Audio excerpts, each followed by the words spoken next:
Chapter 500. Seeing the white stone again too. While tungsten alloy was an extremely durable alloy, the origin energy of the sword spirits was something even the saint weapons of a heaven saint master couldn't defend against. So the origin energy easily stabbed deep into the tungsten alloy. Despite this, Jianchen could still feel a strong resistance coming from the alloy, as it tried to resist the push of the origin energy. What could be made certain was the fact that if Jianchen were to not use the origin energy, he would have no chance of breaking open the door. Tungsten alloys were incredibly rare on the Tianyuan continent, with an almost excessively high price tag. Thus, Jianchen was nearly unwilling to destroy the tungsten alloy. He instead used his origin energy to cut apart the door frame, so the door itself would remain unharmed, yet they would still be able to enter the treasury. Bang! A suppressed explosion could be heard as the door came crashing down to the ground. At that moment, everyone could only stare in shock as they realized that the thickness of the door was about 2/3 of a meter.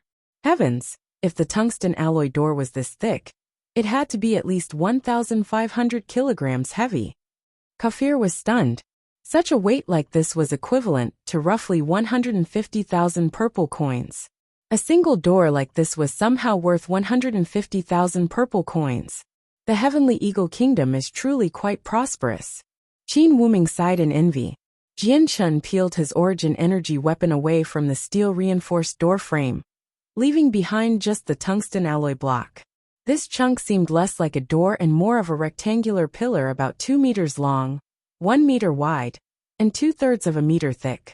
I did not think that the Heavenly Eagle Kingdom would send me such a considerable gift after I entered their treasury. Jianchen chuckled as he looked at the door. Slowly grabbing it, his arms began to bulge from the effort as he brought the tungsten alloy door into the air. With roughly 1,500 kilograms worth of weight, Jianchen's legs began to sink into the ground a little. What amazing strength! Watching Jianchen lift the incredibly strong tungsten door, everyone let out a startled cry. Jianchen's strength was just far too much to believe. Although Jianchen didn't look sturdy, and instead looked frail and weak, the chaotic force had tempered his body, so that it had been strengthened many times over. His muscles had grown larger, and he could fight a great saint master on equal grounds with just pure strength alone. With his muscles growing stronger, Jianchen's strength had increased as well. Lifting something of this weight was not an impossible task for him. Jianchen placed the door back on the ground, causing the entire ground to shake along with the explosive sound of a door smashing into the ground to appear. We all underestimated the prosperity of the Heavenly Eagle Kingdom. None of us expected them to have such a heavy amount of tungsten alloy. This chunk isn't 1,500 kilograms. I estimate it to be around 2,500 kilograms around actually. Jianchen had a happy smile on his face. Jianchen was extremely happy because of this priceless amount of tungsten alloy. Hearing that the expected weight was around 2,500 kilograms, everyone let out a shocked cry. Now that the door to the treasury was open, Jianchen and the rest could walk into the treasury. There was a total of 3 stories to the treasury of the Heavenly Eagle Kingdom. The first layer was extremely big with space belts nicely ordered about the entire area with symbols up above them to signify what was inside each space belt. The entire first floor seemed to have, for the most part, army provisions and high-grade armor. The king of the Jessen Kingdom approached one of the nearest space belts and retrieved a single black set of armor from it. With sparkling eyes he cried out, "This armor is made from tungsten alloy. Just how does the Heavenly Eagle Kingdom have such a large amount of tungsten alloy?" Hearing this, Jianchen walked up to a nearby space belt and took out a suit of armor as well. This suit of armor was surprisingly constructed from tungsten alloy as well. A suit of armor made from tungsten alloy was generally very thin, but it weighed about 5 kilograms and boasted of a defensive strength that was far stronger than a suit of armor crafted from reinforced steel. If a soldier were to wear this suit of armor, it would greatly improve their fighting ability and survivability. Because of the light weight of the tungsten alloy armor, the amount of weight generally pressed up against a soldier was greatly reduced. The king slapped the tungsten alloy armor inside. This armor is quite excellent. Not only is it light, but its defensive might is 10 times stronger than the black armor my black armors wear. Jianchen let loose a small smile as he listened. Your Majesty, we might as well give these suit of armor to the black armors to wear. They are the elite squadron of our Jesson kingdom, so we must do our best to raise their fighting ability to their best. The king couldn't hide the overjoyed look on his face, but when he saw Qin Wuming standing right next to him, he became quite embarrassed. That'd be too much. The invasion of the Heavenly Eagle Kingdom was all due to the contributions of the Qin Huang Kingdom. These suit of armor should go to them instead. Qin Wuming laughed. Although tungsten alloy is quite pricey, it isn't considered much by our Qin Huang Kingdom. The 5 elite divisions of our Qin Huang Kingdom don't use tungsten alloy, but the difference isn't too great. Furthermore, we would need 10 million of these suits in order to give to everyone. Aside from that, our Qin Huang Kingdom has armor that is a level higher than tungsten alloy, so we have little use for them. If that's how it is, then I will accept these tungsten alloy armors for my black armors. The king of the Jesson kingdom didn't argue any longer and took the armor happily. Afterward, Jianchen had several of the soldiers from the Eastern deity swords help collect most of the space belts. In total, there were 300 suits of armor made from tungsten alloy, with each of them weighing about 5 kilograms. This amounted to roughly 1,500 kilograms worth of tungsten alloy. In this trip to the treasury, the amount of tungsten alloy they had received was quite vast. Aside from the suits of armor made from tungsten alloy, there was nothing else on the first floor that caught Jianchen's eyes. Therefore, Jianchen led the group to the second floor. The second story mostly consisted of monster cores and currency. They were sorted into several hundred space belts. Jianchen didn't even bother with any of them.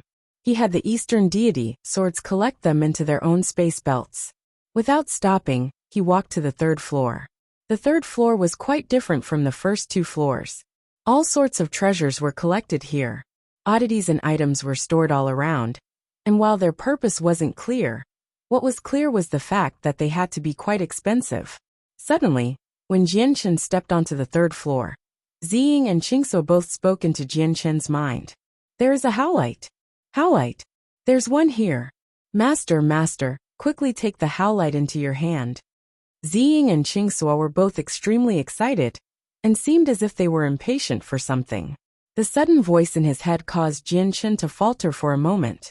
The azure and violet sword spirits rarely spoke to Jianchen, so he hadn't expected to hear them talk right now. Howlite? What is that? Jianchen thought in confusion. Shortly afterward, a strange sensation could suddenly be felt in Jianchen's head, causing him to turn toward one of the corners of the treasury. All that could be seen was a single white stone placed on top of a table. There was nothing significant looking to this white stone, making it seem quite ordinary.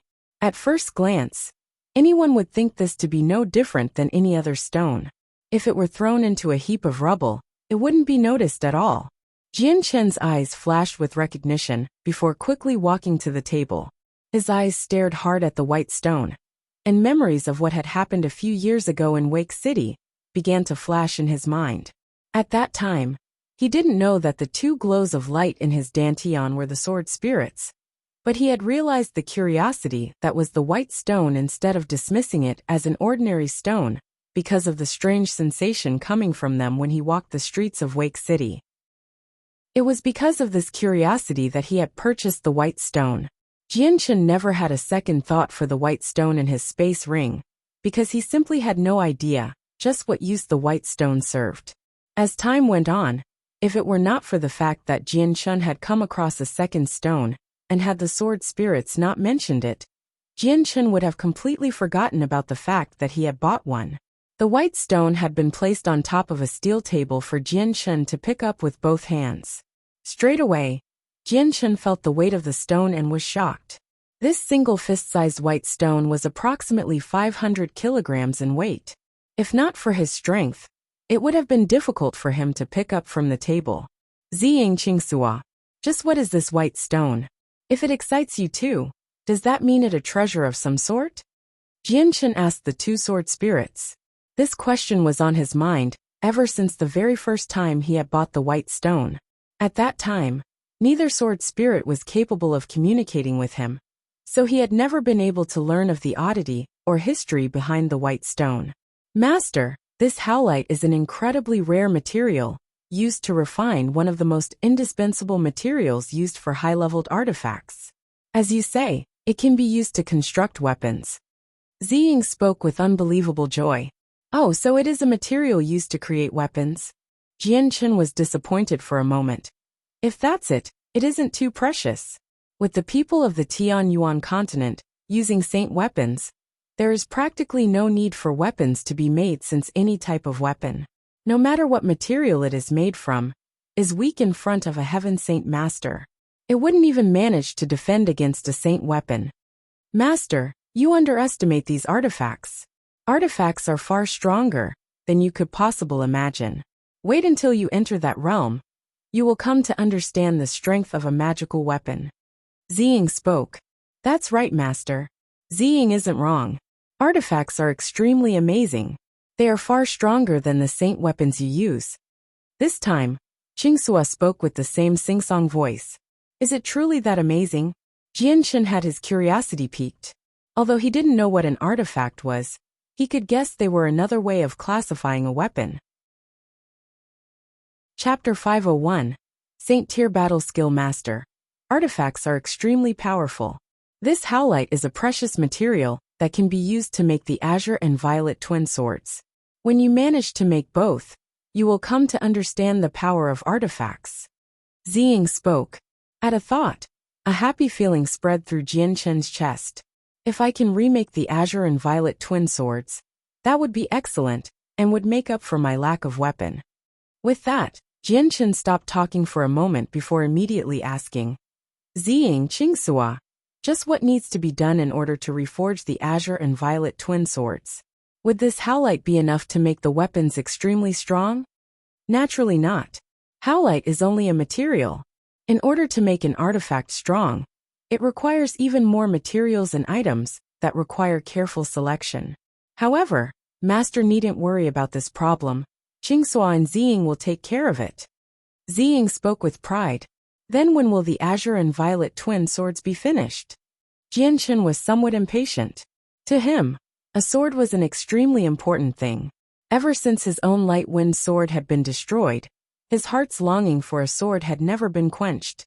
Because of his strength as a heaven saint master, he was afraid that any weapon he used wouldn't be sufficient enough to handle his abuse. Thus, he had never looked for a replacement to use. But now that he knew of a weapon he could create even stronger than a saint weapon, the azure and violet twin swords, he could hardly contain his excitement. Ziying and Qingsua could clearly feel the intense longing for a sword in Jianchen's words, causing them to hesitate for a moment. Responding, Ziying spoke. Master, forging the azure and violet twin swords is not a very difficult process. It only requires a few individuals that can control fire to help. However, the difficulty lies with the materials themselves and gathering them. The howlite is just one of the materials, but that is far from enough. Then what materials are needed? I will have the Qinhuang Kingdom help me straight away. Jianchen's heart couldn't help but beat wildly. He had been brought into the strange land by Ziying and Qingsua many times before, so his heart knew about the powerful weapon that were the sword spirits. Thus, he was very impatient about being able to use such a powerful weapon. Although Jianchen had the strength of a heaven saint master, had the origin energy of the sword spirits, and was an uncontested existence among those in the heaven saint master realm, heaven saint masters did not stand at the pinnacle of the Tianyuan continent. Above them were the saint rulers, and the many other paragon existences that lived as hermits. Despite not knowing just how terrifying of an existence the saint rulers were, Jianchen could make a rough estimate. Elder Xiao back in Longevity Valley had shown him that saint rulers were merely the tip of the iceberg. Even with his usage of the origin energy, he hadn't been able to cause a speck of a threat to Elder Xiao. Jianchen had already started trouble with the Shi family and the Jetta clan, both of whom had saint rulers behind them. After destroying the treasured heirlooms that were the ruler armaments, Jianchen was sure that the two families would never let him go. In the case the saint rulers were to make a move, Jianchen would have no way to defend himself. Aside from the Shi family and Jetta clan, there was still the Huang family and the most recent sect of Dragon and Tiger. Both parties were not easy to bully, and the Huang family knew that he was in possession of a saint ruler skeleton. Although he had once helped out the Huang family, there was no guarantee that the Huang family would bite the hand that had once helped him in order to acquire the skeleton. After all, saint ruler skeletons were extremely valuable. As for the sect of Dragon and Tiger, they were now another headache to deal with because of the mess that had occurred from the matter with the Heavenly Eagle Kingdom. The sect of Dragon and Tiger also had hidden hermits that did not fear the Qinhuang Kingdom. Although Jianchen's status as the imperial protector of the Qinhuang Kingdom gave him some protection, there might be some saint rulers that were willing to give face to the Qinhuang Kingdom, but there could possibly be some that didn't. People who would actively chase after Jianchen. This was an extremely important matter, but Jianchen didn't truly worry about them yet. Instead, what he was truly worried about was the white tiger cub, because if he did not hand over the tiger cub, he would have to worry about the Gilligan clan in the Cross Mountains. Thus, while Jianchen looked to be without troubles, the amount of pressure on him was tremendous. This led to him to not bother with the matters of having a wife or kids. His only concern was to increase his own strength. The problem was after the Heaven Saint Master realm, it was not easy to increase one's strength as before. If Jianchen were to forego the origin energy of the Azure and Violet Sword spirits, he wouldn't be strong at all. Therefore, when Jianchen heard that he could reforge the Azure and Violet twin swords, his heart began to beat rapidly. Ziying and Qingsua both looked quite troubled. Growing silent for a while, they finally spoke. Master, the materials needed to reforge the Azure and Violet twin swords have no fixed pattern. Furthermore, these materials will most likely be under a completely different name here, on the Tianyuan continent. If we were to look for them on name alone, we would never be able to find them. Each and every material has a different characteristic, but they would still be hard to find. For example, this howlite looks to be nothing different from a regular stone. It is incredibly heavy, but that is it. On the Tianyuan continent, there will most likely be many other types of stone that share a similarity to the howlite. These minute differences may vary, and practically no one will be able to differentiate between them all. So having other people help look for them would be of no use either. Ziying spoke helplessly. Then does that mean that in order to find the materials needed to reforge the Azure and Violet twin swords, only you two will be able to? Jianchen asked. Yes, Master. Aside from Qingsua and I estimate that no one else would be able to tell these are materials for forging a weapon. Ziying replied. Hearing this, Jianchen began to grow disappointed. Originally he had thought he could immediately obtain an artifact sword and resolve his vexed state of having no weapon. However, he didn't think that there would be this problem, leaving him empty-hearted. Growing silent for a while longer, Jianchen gradually began to regain his usual mood. Although he couldn't immediately reforge the Azure and Violet twin swords, he at least had a new hope for making a weapon. Furthermore, this new weapon would be the incredibly powerful Azure and Violet sword. After calming himself, Jianchen continued to ask, Ziying, Qingsua, just how many materials are needed to reforge the Azure and Violet twin swords? Master, our blades were created using the highest grade materials in the past. There were nearly 1,000 different things, each one of them being unmatched in their rarity and usage. But Master doesn't need that type of blade, and neither does Master require an usual type of flame to forge it.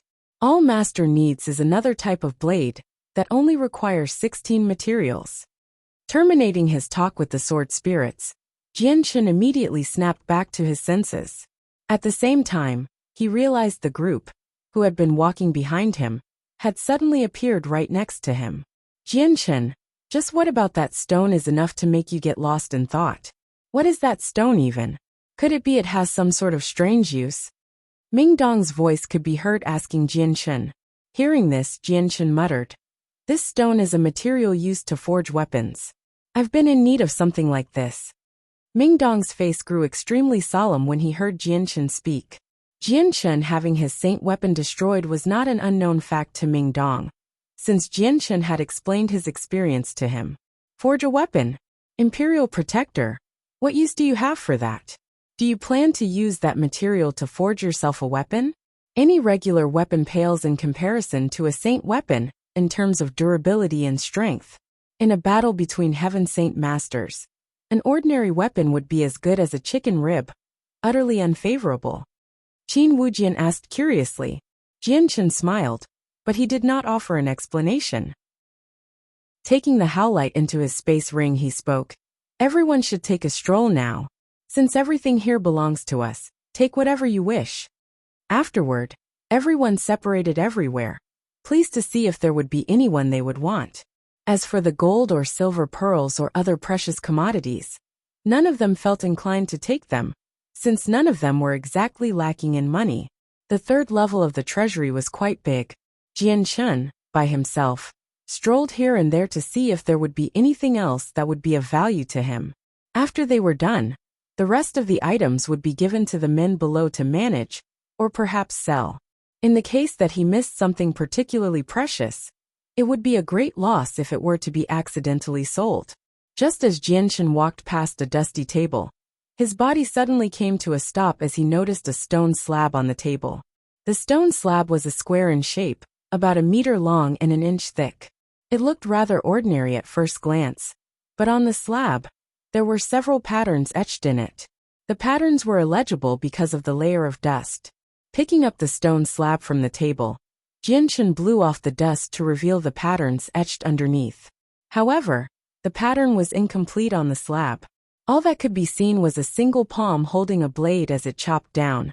The blade was not completely visible because of the small dimensions of the slab, so the blade point could not be seen. When Jianshen's eyes registered the pattern, his heart immediately felt great shock run through it. An extremely mysterious feeling came bursting forth into his mind, forcing Jianshen to stare at the picture closely. Although the pattern wasn't complete, and only had a picture of a palm and a blade, Jianshen felt the power of the world through this picture. In this downward chop, Jianshen felt that it contained the world within it. This is. Jianshen's eyes grew wide with utter shock and disbelief. This pattern was no stranger to him. Back in the Holy Lands of Mercenary City, he had come across a Saint tier battle skill. A battle skill a tier above a Heaven tier battle skill. This seemingly unspecial slab was actually the strongest battle skill on the Tianyuan continent, a Saint tier battle skill. Chapter 502. Roping in Mingdong. Jianshen's breathing turned coarse. A Saint tier battle skill was definitely the most valuable battle skill on the Tianyuan continent. This was something that even a saint ruler would drool at the mouth for. Even among the saint rulers, very few had a Saint tier battle skill. What Jianshen didn't expect was to find in the treasury of the Heavenly Eagle Kingdom an actual Saint tier battle skill. This to him was a gargantuous shock. But the only problem was that this one was broken. It was not a full and clear depiction. Despite this, Jianshen was still incomparably joyful. Even a broken Saint tier battle skill was priceless, since the profoundness hidden within the patterns still contained a great mystery.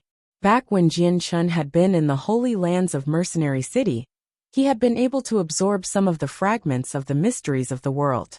From that, he was able to feel a resonance with the slab in front of him. It was from this resonance that he had been able to tell that this was a broken fragment of a Saint tier battle skill. Clutching at the stone slab, Jianshen couldn't help but feel his body shake. This discovery was far too great. Although he was unable to practice any Saint tier battle skills, the stone slab would still be able to help him comprehend the mysteries of the world. To Jianshen, this stone slab would be the bridge that would take him to the world of saint rulers. The excitement in his heart persisted for a while before Jianshen was finally able to calm down.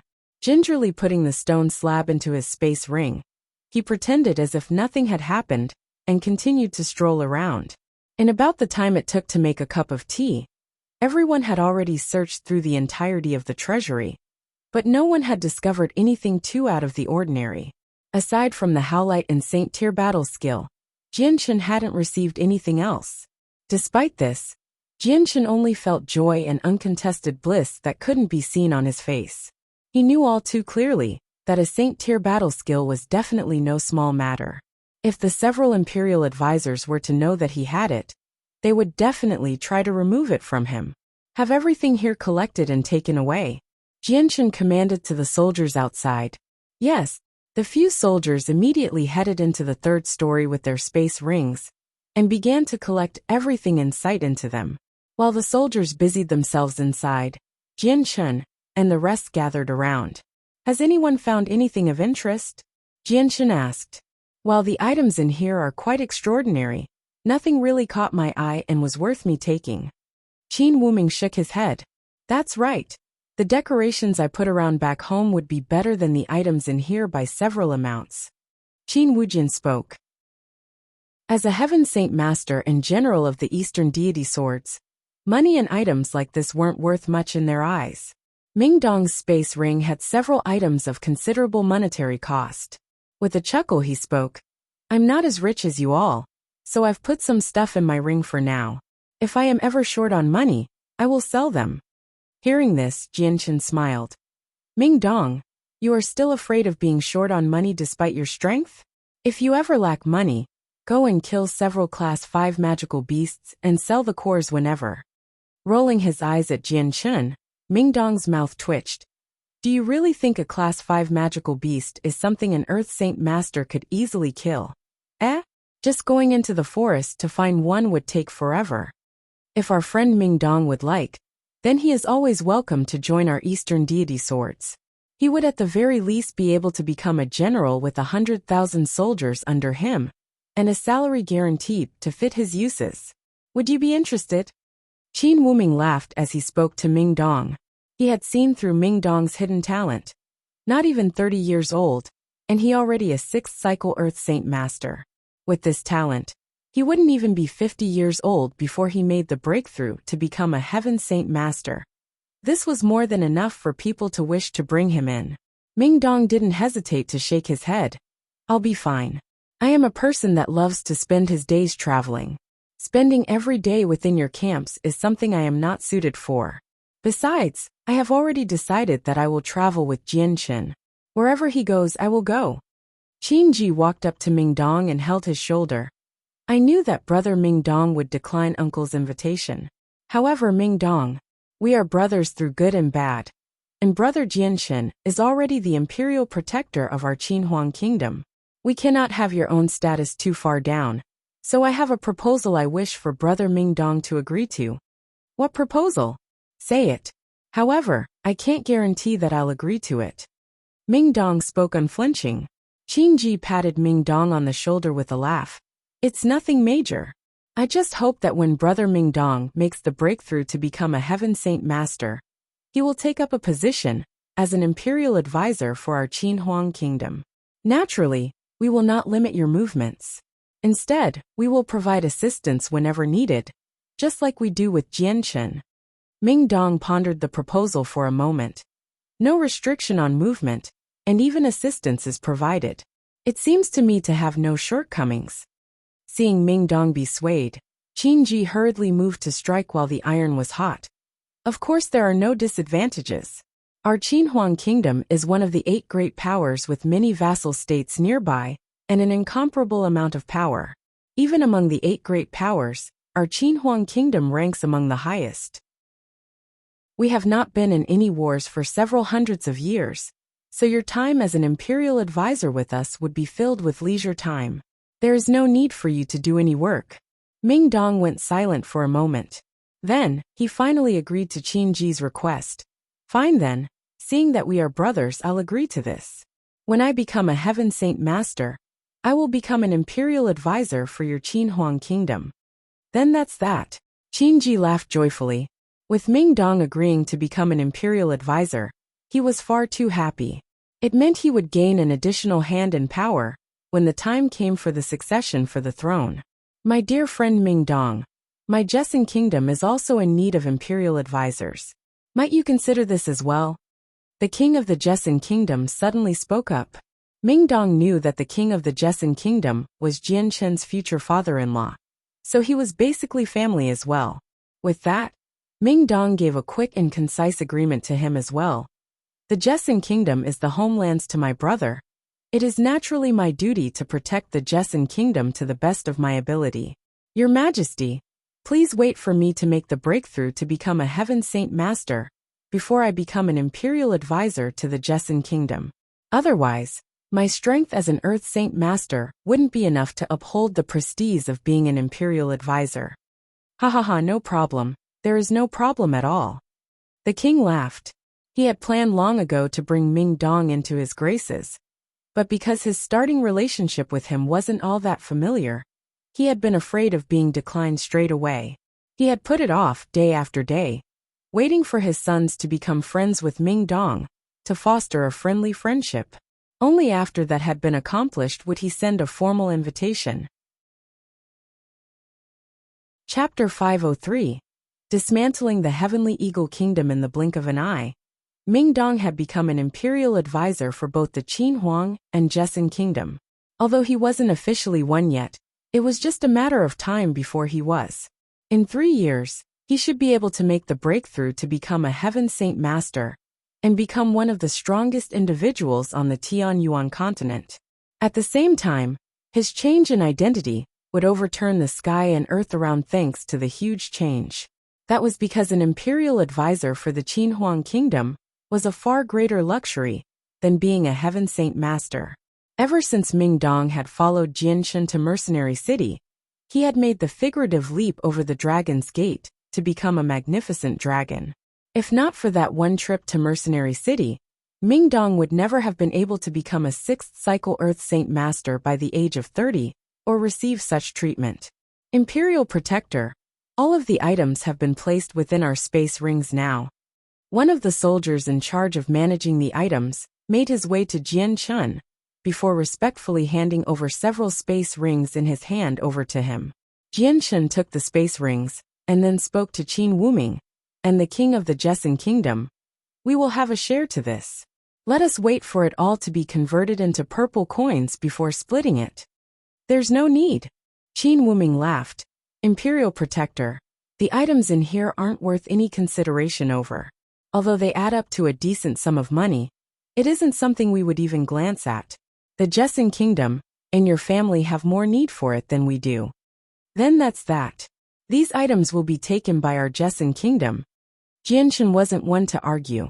He knew that Qin Wuming truly felt the money was not worth his notice, but the Jesson Kingdom and Changyang clan were a different matter altogether. Neither of the two were as wealthy as the Qin Huang Kingdom. Several 100,000 purple coins was not a small sum of wealth to them. Furthermore, if the Jesson Kingdom and Changyang clan wished to expand, the support of the Qin Huang Kingdom wouldn't be enough, and they would need money to expand. Afterward, everyone left the treasury. They stood by the giant gates where Jianshan looked at the many times reinforced steel building. With a slight mumble he said, "This treasury is quite considerable in price. Why don't we take this as well?" Hearing this, the eyes of the king lit up. He had long since thought of the same idea, but he knew that he wouldn't be able to do it himself. Hearing Jianshan bring up the topic of wanting to take the treasury building, he struck while the iron was hot. "My dear nephew has an excellent proposal. This treasury is something this king has been looking at. It is made from steel that was reinforced 100 times over, and has a thickness of 5 meters. Even a Heaven Saint Master would need to spend a considerable amount of time to break past it. With such a building, this king estimates it weighs about 500,000 kilograms, making it priceless. Even compared to that tungsten alloy door, the cost wouldn't be that major. Yes, with the steel being reinforced so many times, the price becomes rather considerable. Something like this shouldn't remain here. We should take it with us.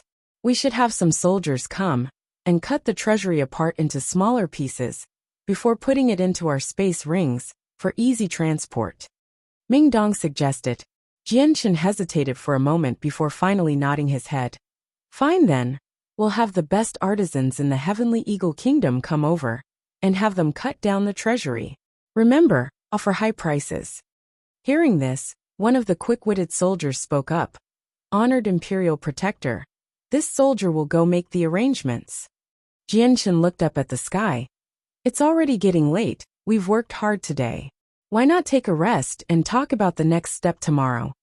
Afterward, Everyone took up residency in the palace of the Heavenly Eagle Kingdom, while the soldiers made camp outside. All of the 200 Earth Saint Masters from the Eastern deity, Swords kept a tight watch around the entire palace, while even farther away, a patrol could be seen every 3 steps, and a whistle every 5. The residential palaces were under strict guard with the defenses under heavy lock and key. That evening, the bright circular moon rose high into the night sky, sprinkling down on the ground with moonlight. The darkness on the earth was scattered while the stars filled the night sky. There were so many stars that it was useless to count, as they blinked like children. The night was extremely calm, and the moon extremely beautiful.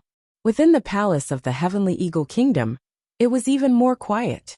If one were to stand at the very top, they would be able to see the entire palace, and all of the men standing quietly here and there, as if they were stone statues. From the moonlight sprinkling down on them, one would be able to barely see the twinkling silver armor they wore. Within the palace, Princess Yu sat by herself at a stone table in a flower garden. Both hands were propped under her chin, as her little head was tilted up toward the night sky in a daze.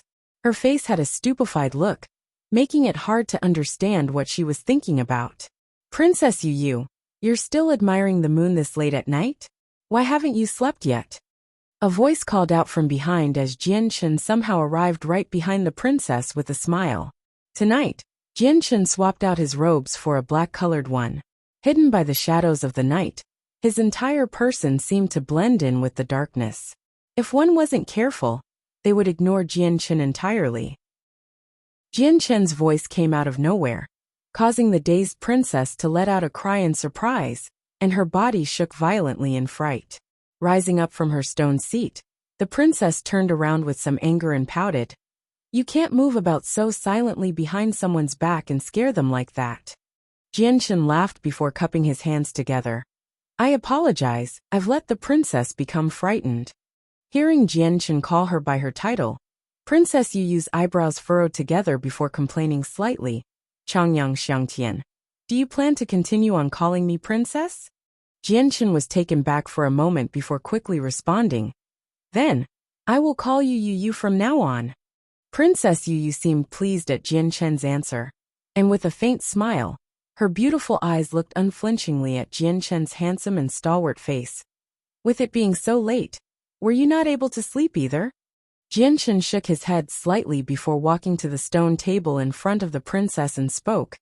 I'm not accustomed to sleeping much anymore. I have a problem that's causing me some difficulty, even after trying to find a solution for half the day. That is why I'm here, to clear my mind. The princess sat back down and stared at Jianchen with some indulgence. What is causing you so much trouble? If it's convenient, why not speak to me about it? Let me help you think. It pertains to the Heavenly Eagle Kingdom. Jianchen summarized his thoughts before speaking. Now that the Heavenly Eagle Kingdom is pretty much dealt with, all that remains are the terrible shambles of the kingdom. Right now I am thinking about just what needs to be done to these terrible shambles. If the Heavenly Eagle Kingdom loses its ruler and government, the entire kingdom will fall into anarchy. Several of the sects or families with power will most definitely take advantage of this to seize control of the territory. And at that moment, the entire Heavenly Eagle Kingdom would be sent ablaze with the flames of war. Even the innocent would be affected by this. The princess thought for a moment before responding. Changyang Xiangtian, you speak correctly. Now that the Qinhuang Kingdom's army has suppressed the Heavenly Eagle Kingdom, the other powers of the kingdom won't dare to make any movements. But the very moment the Qinhuang Kingdom leaves, they will act without fear. There is an extremely huge chance that things will unfurl as you say, but resolving this issue isn't too hard either. What solution are you proposing? Jianchen asked. Did you never think about controlling the Heavenly Eagle Kingdom yourself? The princess suggested. Jianchen shook his head. I've thought of that before, but I found it an inappropriate action. Behind the Heavenly Eagle Kingdom is the sect of Dragon and Tiger, who are still watching. They themselves are strong, and they don't fear the Qinhuang Kingdom either. If we were to bring some men to control the Heavenly Eagle Kingdom, we don't even need to talk about the innocent civilians of the kingdom, but instead the headache that the sect of Dragon and Tiger would cause with their interference. Another reason is that the Heavenly Eagle Kingdom is too far away from our Jessen Kingdom. It wouldn't be convenient for a connection to be made. So controlling the kingdom wouldn't be that easy. After all, we are not as strong as the Qinhuang Kingdom. If that's the case, then we may as well disband the Heavenly Eagle Kingdom, split up the territory of the kingdom, before bestowing it to the more powerful clans and sects on the condition of them swearing an oath of loyalty to the Qinhuang Kingdom and become a vassal. This will simultaneously avoid any internal struggle and ward off any attempt of the sect of Dragon and Tiger seizing control of the Heavenly Eagle Kingdom. The Princess Yu was far more used to these matters than Jian Shen, so she was easily able to find a decent enough plan. Jian Shen hummed as he thought about Princess Yu's plan. Finally, an excited smile gradually appeared on his face. This plan isn't bad. Not only would the Heavenly Eagle Kingdom fade away, but it would also be given to the sects and families to control without fear of the sect of Dragon and Tiger seizing the central control. This is killing 3 birds with 1 stone. Not bad at all. It appears our choice to take a stroll tonight was an incredibly wise choice. Hearing Jian Shen's praise, the princess revealed a sweet smile on her face. Having been able to help Jian Shen, this was an incredibly happy affair to her. Yu, it's getting late. You should sleep first. Tomorrow morning I will begin to implement your plan. I believe that it will be a success. Jian Shen smiled to Yu. The princess replied obediently as she rose from her stone stool and walked toward her own room. Having Jian Shen call her by Yu instead of princess had already changed her. Her heart was overjoyed, and the previous sadness in it was cleared away instantly. Chapter 504. 7 regions. The next afternoon, Jian Shen sat on the golden throne in the middle of the Heavenly Eagle Kingdom's palace. By his 2 sides were Qin Wuming, Qin Wujian Kafir, Yi Ming and several other Heaven Saint Masters. Down below, 2 rows of soldiers from the Eastern deity sword stood on standby. Each one of them was an Earth Saint Master in strength. At that moment, several imperial advisors from the Qinhuang Kingdom came in with the 7 captive Heaven Saint Masters from the Heavenly Eagle Kingdom.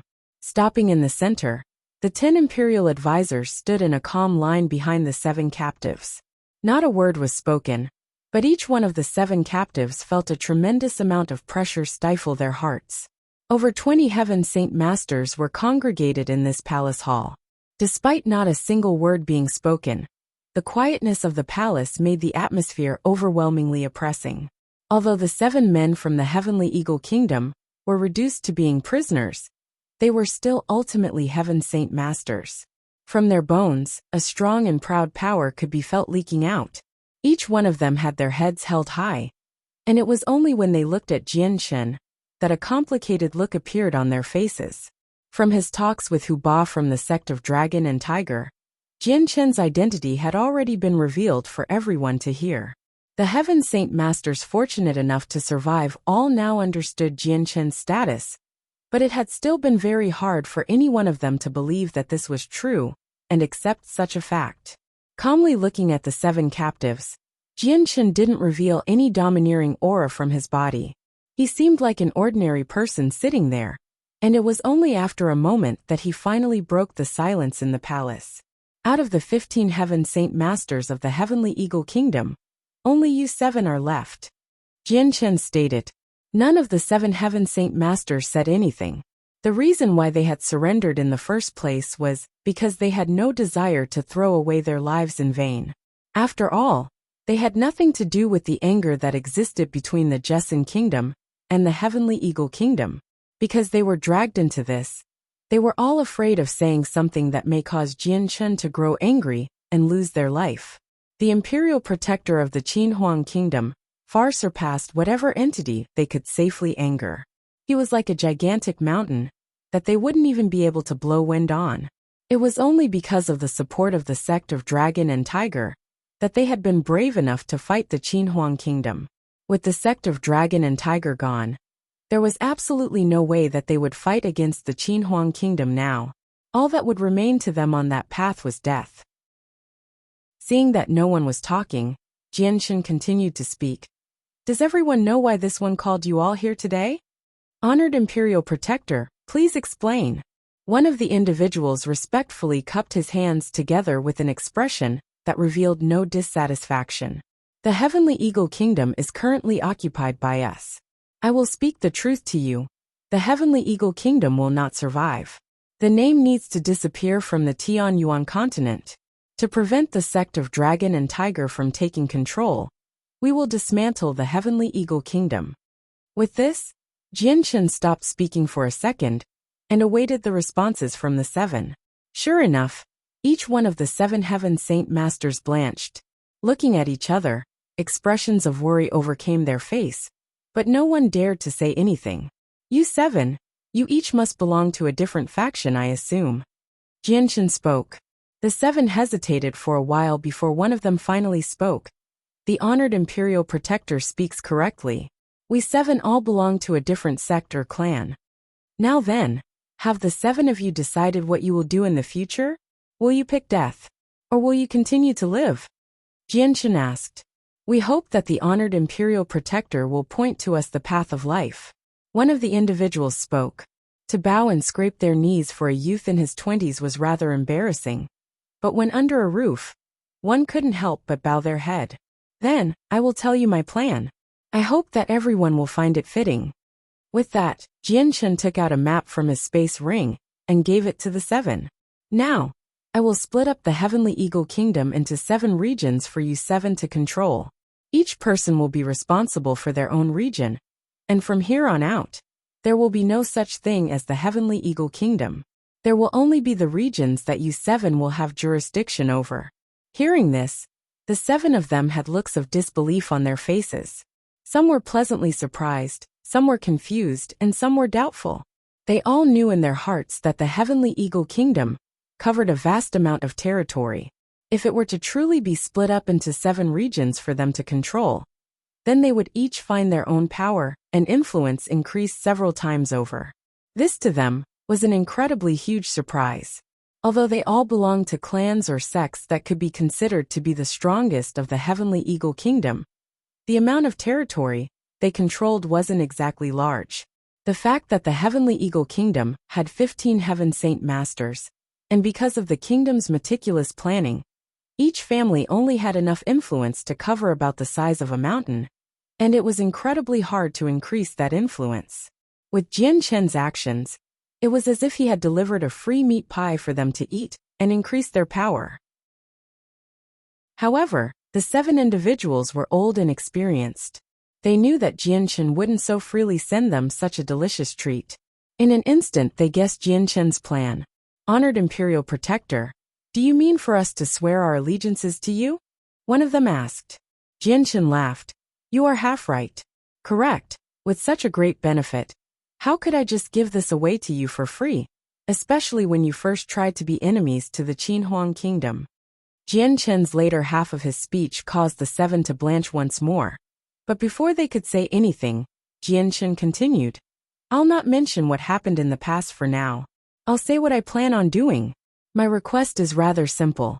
I wish for you 7 to handle the work for the Qinhuang Kingdom and swear loyalty to the Qinhuang Kingdom to become external members of it. Would you agree to this request? Although Jianshan wanted them to swear loyalty to himself, his current strength wasn't enough to make the sect of Dragon and Tiger cower in fear. By tying these 7 to the Qinhuang Kingdom, the sect of Dragon and Tiger wouldn't act so rashly in case their plans backfired on them. Otherwise, he would be afraid of walking by himself and having the person behind the sect of Dragon and Tiger interfere with the Heavenly Eagle Kingdom matter. Plus, these 7 swearing loyalty to the Qinhuang Kingdom or to Jianshan wasn't too different. After all, his status as an imperial protector wasn't just for show. It was only that for the sect of Dragon and Tiger, the might of the Qinhuang Kingdom was far more prominent than an imperial protector at the strength of a Heaven Saint Master. Fine, I agree. From today henceforth, my returning Cloud sect will swear loyalty to the Qinhuang Kingdom and handle its affairs. My Bukashana clan agrees to swear loyalty to the Qinhuang Kingdom. The Hilo clan agrees to swear loyalty to the Qinhuang Kingdom. This time, none of the 7 members hesitated to respond. With a crisp response, Their faces couldn't hide their excitement. Although they knew that Jianchen wished to use this method to control the Heavenly Eagle Kingdom, it wasn't too important to them. The more important thing was that they had a robust pillar of support behind them. Furthermore, being connected to the Qinhuang Kingdom was something that many kingdoms wouldn't be able to get even if they tried. Chapter 505. An injured Qin Wutian. The reactions of the seven was within Jianchen's calculations. After all, this was a good chance to curry favor with the Qinhuang Kingdom. Only an idiot would give up this once-in-a-lifetime event. From now on, you seven are men of the Qinhuang Kingdom. I will leave this affair to you seven. If the sect of Dragon and Tiger come to make trouble, they will be making an enemy of the Qinhuang Kingdom. The Qinhuang Kingdom will not sit idly on the sidelines for this. Jianchen spoke. Yes, the seven obeyed. You seven may leave now. I've already split this kingdom into 7 equal territories for you all. When you get back, prepare to clean up whatever needs to be done. As for what needs to be done, I don't think that it's necessary for me to tell you what to do. Jianchen smiled. We know what must be done. Please rest assured, Imperial Protector. We will not let you down for sure. The seven vowed. After they had left, Jianchen looked back to Qin Wuming. General Qin Wuming, would doing this give the Qinhuang Kingdom any future troubles? Qin Wuming let out a small chuckle as he listened to Jianchen. Imperial Protector, you underestimate our Qinhuang Kingdom. Although the sect of Dragon and Tiger is quite strong, the saint ruler in their sect is the only one of importance. The rest of their individuals aren't even within the eyes of the Qinhuang Kingdom, and with the vastness of our lands, we have many subsidiary kingdoms, which means we have many heaven saint masters within our ranks. As for the saint ruler himself, he won't be too much of a problem, unless he truly wishes to go against our 4 imperial protectors with his strength. Otherwise, the saint ruler won't decide to go against the Qinhuang Kingdom for such a small matter. Qin Wuming's words let Jianchen feel at ease. He had at first been worried that the Qinhuang Kingdom would be inconvenienced by this matter, but looking at it now, it appeared that he had put too much thought into it. After a satisfactory conclusion was met, Jianchen felt quite at ease with himself. Standing up from the throne, he spoke. Everyone, let us split up, but not return back home just yet. Stay for 2 days or so the remaining powers of the Heavenly Eagle Kingdom will cower in fear, while the seven do their best to stabilize their territories.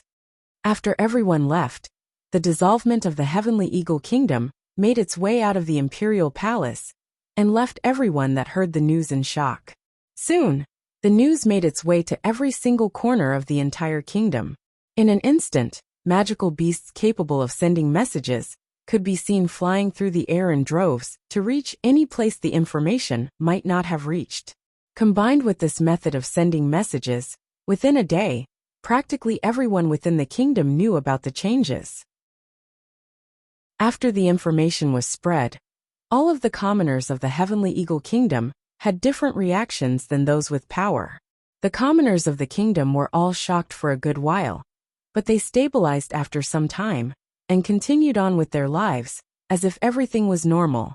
As long as the commoners could continue to survive on the Tianyuan continent, it didn't matter if the Heavenly Eagle Kingdom existed or if the reign passed to someone else.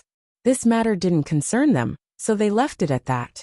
Naturally, there were several patriotic groups loyal to the Heavenly Eagle Kingdom that felt indignant at this.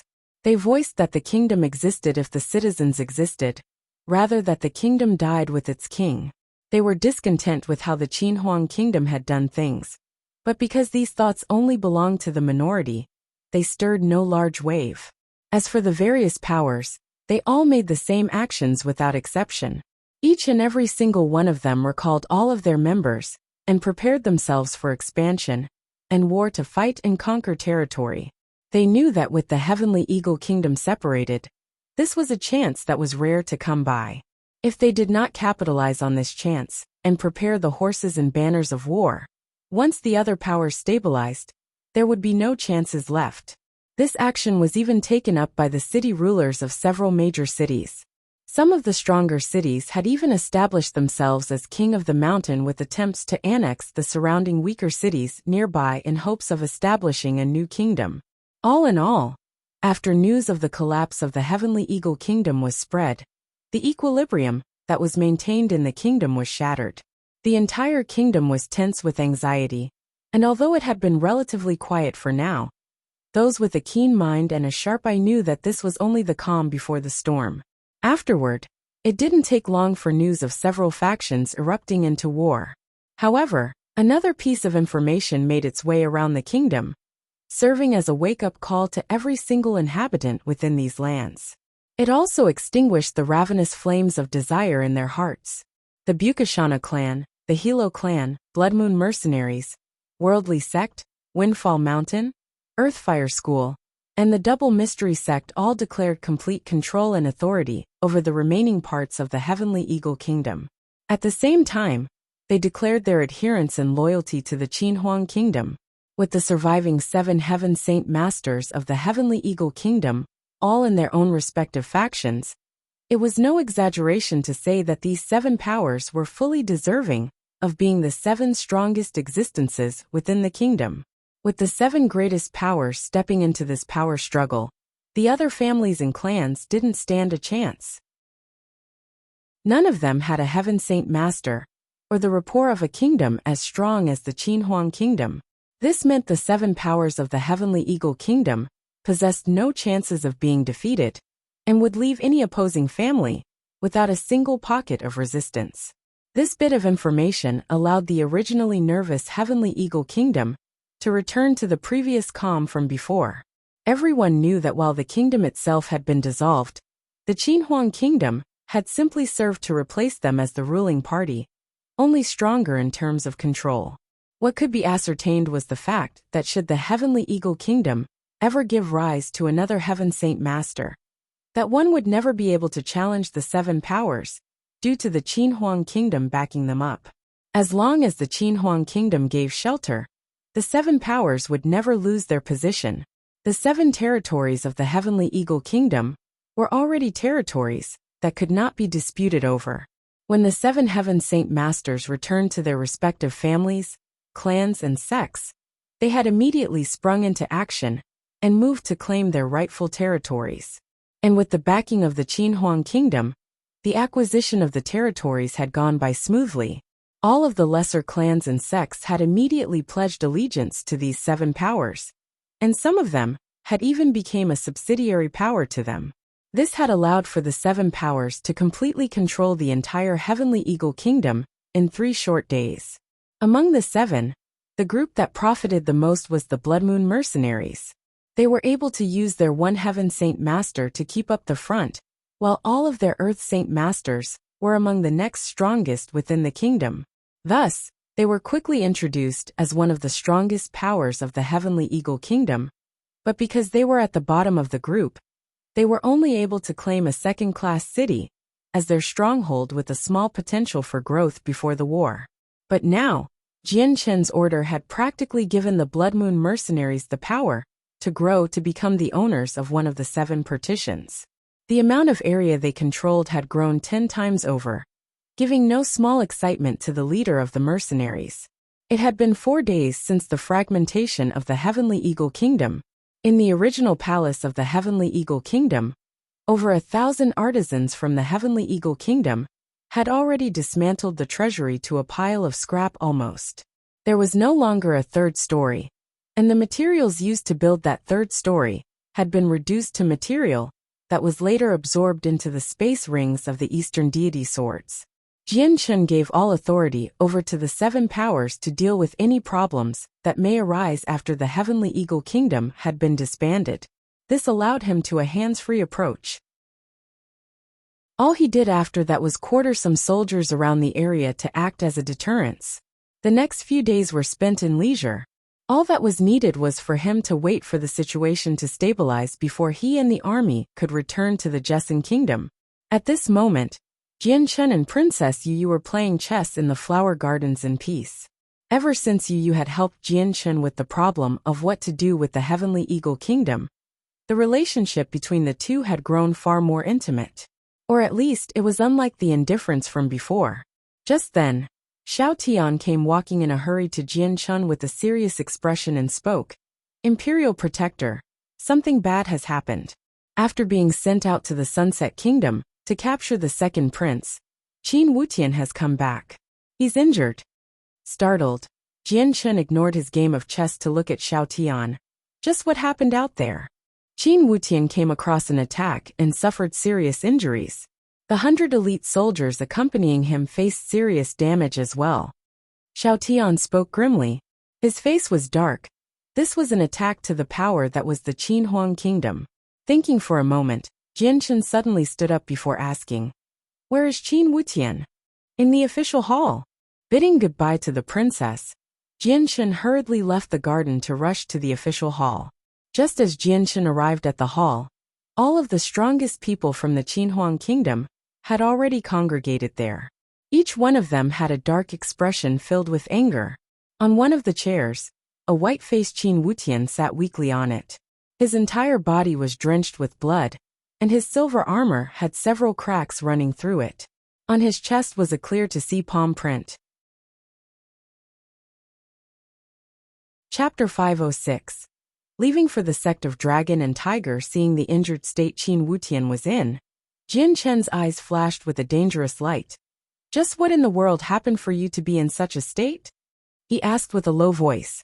"Imperial Protector, we followed your orders to go to the Sunset Kingdom to find the runaway prince. When we finally found and captured the prince, we ran into 4 of the individuals from the sect of Dragon and Tiger on the road back. They injured us and rescued the second prince. Although none of my 100 soldiers were killed, practically everyone was heavily injured." Qin Wutian spoke weakly. "How ridiculous is this? The sect of Dragon and Tiger seem to have eaten the guts of the leopard, if they are willing to oppose our Qin Huang Kingdom. We cannot let matters stand like this. We must ensure that the sect of Dragon and Tiger pays a heavy price in return. We absolutely cannot pardon them. The conduct of their sect is clearly meaning that they do not bother putting our Qin Huang Kingdom in their eye. This is a clear provocation of us." Hearing this, several imperial advisors were furious beyond belief. Their hair flew up like the mane of a furious lion. The actions of the sect of Dragon and Tiger had enraged all of them. "We will make sure that we repay them in kind. The palm of heaven does not neglect anyone, and would strike down anyone with their hand." Qin Wuming was furious as well as he growled. "Father speaks correctly. No matter who it was that hurt my elder brother, that hand will definitely move toward them." Qin Wujian spoke dangerously, his eyes glinting with a dangerous killing intent. Qin Wuming looked to Jian Chun. "Imperial Protector, please allow us to go to the sect of Dragon and Tiger. This matter is important to the dignity of our Qin Huang Kingdom. We cannot let things stand like this." "Yes, Imperial Protector. This matter encroaches upon the dignity of our kingdom, let alone the trifling sect of Dragon and Tiger. Even one of the other 8 great powers would have to face justice if they committed such an act. The men of our Qin Huang Kingdom are not some easy target to bully." One of the imperial advisors spoke virtuously. "Everyone speaks correctly. This matter has to be responded to in kind. We cannot so easily pardon the sect of Dragon and Tiger for this." Jian Chen's voice paused slightly as he turned to look at Qin Wutian. "Qin Wutian, you go and recover your strength first. I will send someone to the imperial city to bring all of the radiant saint masters over."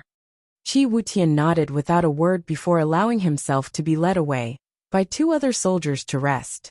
After Qin Wutian had left, Jian Chen's eyes scoured over the others. "Let us all discuss our plan on dealing with the sect of Dragon and Tiger. What ideas or plans might everyone have?" "The sect of Dragon and Tiger is actually willing to make an enemy out of us. For such a small and insignificant prince, it appears that they are so reliant on their backings that they no longer fear the Qin Huang Kingdom. Other than that, the second prince has some sort of particular status that is beyond our estimations of him being a simple prince." Chao Kachin speculated. "Right. That line of thinking is not different from this old man's own. However, I believe that the sect of Dragon and Tiger isn't actively working to have us as their enemy. They are working on the second prince's behalf. Otherwise, the 100 soldiers wouldn't have just been heavily injured. With 4 Heaven Saint Masters, killing them all wouldn't have been difficult at all. Another imperial advisor gave his input. No matter what goal they have, we should still pay them a visit to regain the face we have lost to them, and ensure no other faction undermines our Qinhuang kingdom. Jianshen hummed for a moment. How about this? We wait until Qin Wutian's injuries have fully healed before we set out, and see just what attitude their sect has toward us. Yes, that'll do. If need be, we can also have the other imperial protectors come spearhead this. Qin Wutian spoke. After that, everyone split up. Simultaneously, all of the Radiant Saint Masters within the imperial city of the Heavenly Eagle Kingdom were gathered to heal Qin Wutian's wounds. Radiant Saint Masters were extremely precious within the Tianyuan continent, meaning that they were sparse in numbers. Within such a large city like this one, there was roughly a dozen of them, and they were not particularly strong. The strongest was only at the 4th class. So with the scope of Qin Wutian's injuries, it took 2 whole days for him to completely recover. After he had left the halls, Jianshen immediately walked toward the resting room, where the king of the Jesson kingdom was. Within, the Heaven Saint Masters Kafir and Yi Ming were both inside. The 4 sat by the table for a moment before Jianshen spoke. There is a clash between us and the sect of Dragon and Tiger. We are on the verge of walking toward their sect. Your Majesty, you and your army will return to the Jesson kingdom tomorrow. Changyang Xiangtian, allow Yi Ming and I to accompany you to where the sect of Dragon and Tiger is. Although our strength pales in comparison to the imperial advisors of the Qinhuang kingdom, we are still of help. Kafir spoke. That cannot do, headmaster. You and Senior Yi Ming will both have to return with the king. The 10 imperial advisors, and the 3 generals from the Qinhuang kingdom, will go with me to exact justice on the sect of Dragon and Tiger. There cannot be an individual not at the Heaven Saint Master rank within our list. Jianshen didn't hesitate to shoot down Kafir's proposal. Although it would be difficult for the army of the Qinhuang kingdom to come across danger, precautions had to be made, and Jianshen had planned on having Ming Dong and the others to be sent back with the army, since they offered the best security. Very well then. We will take charge of the well-being of the army then. Kafir understood Jianshen's worries without another word to be said about the matter. The king noticed the grim expression on Jianshen's face, guessing that the sect of Dragon and Tiger had done something particularly repugnant. My dear nephew, this matter with the sect of Dragon and Tiger, how serious is it? Your Majesty, please rest assured. The sect of Dragon and Tiger is quite strong, but they cannot be compared to the Qinhuang kingdom. This time they have offended the Qinhuang kingdom's honor. This is something the Qinhuang kingdom won't idly stand by for. If need be, I believe the saint ruler of the Qinhuang kingdom will get involved as well. Jianshen spoke without worry. With the origin energy of the Azure and Violet Sword spirits, Jianshen didn't fear any Heaven Saint Master. All he truly worried about was the saint ruler of the sect of Dragon and Tiger. Upon hearing the words saint ruler, Kafir and Yi Jing both let out a startled gasp. A layer of strength that high was something that was beyond their comprehension. Although a saint ruler was only 1 realm away from them, the distance between the 2 realms could never be made up, like a fly going against an elephant. The Tianyuan continent had actually an ancient saying, under a saint ruler, all are ants. This is already something we cannot get involved in. Yi Ming sighed. Kafir sighed. To think those years ago, the very first headmaster of Kargath Academy was a saint ruler. It is unfortunate he was a free wanderer who loved to travel. I have no idea where he has gone, and it has already been hundreds of years since we last heard from him. If the headmaster were to continue watching over the Jesson kingdom, then our kingdom would have soared a long time ago. On the second morning, the army stationed in the Heavenly Eagle Kingdom had prepared themselves to leave. 1 million of the soldiers had already gathered outside of the city in a clearing. All they needed was the order, and they would set out immediately.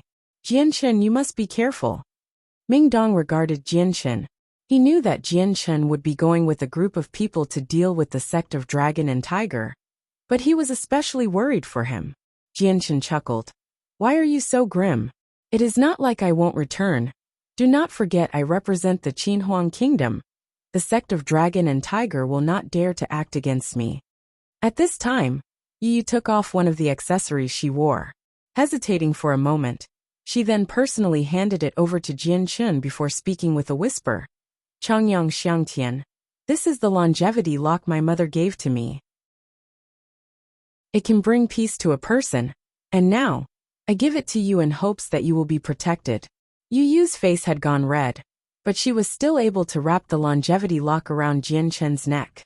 Jian Chun gave an embarrassed smile as he tucked the longevity lock on his neck behind his clothes.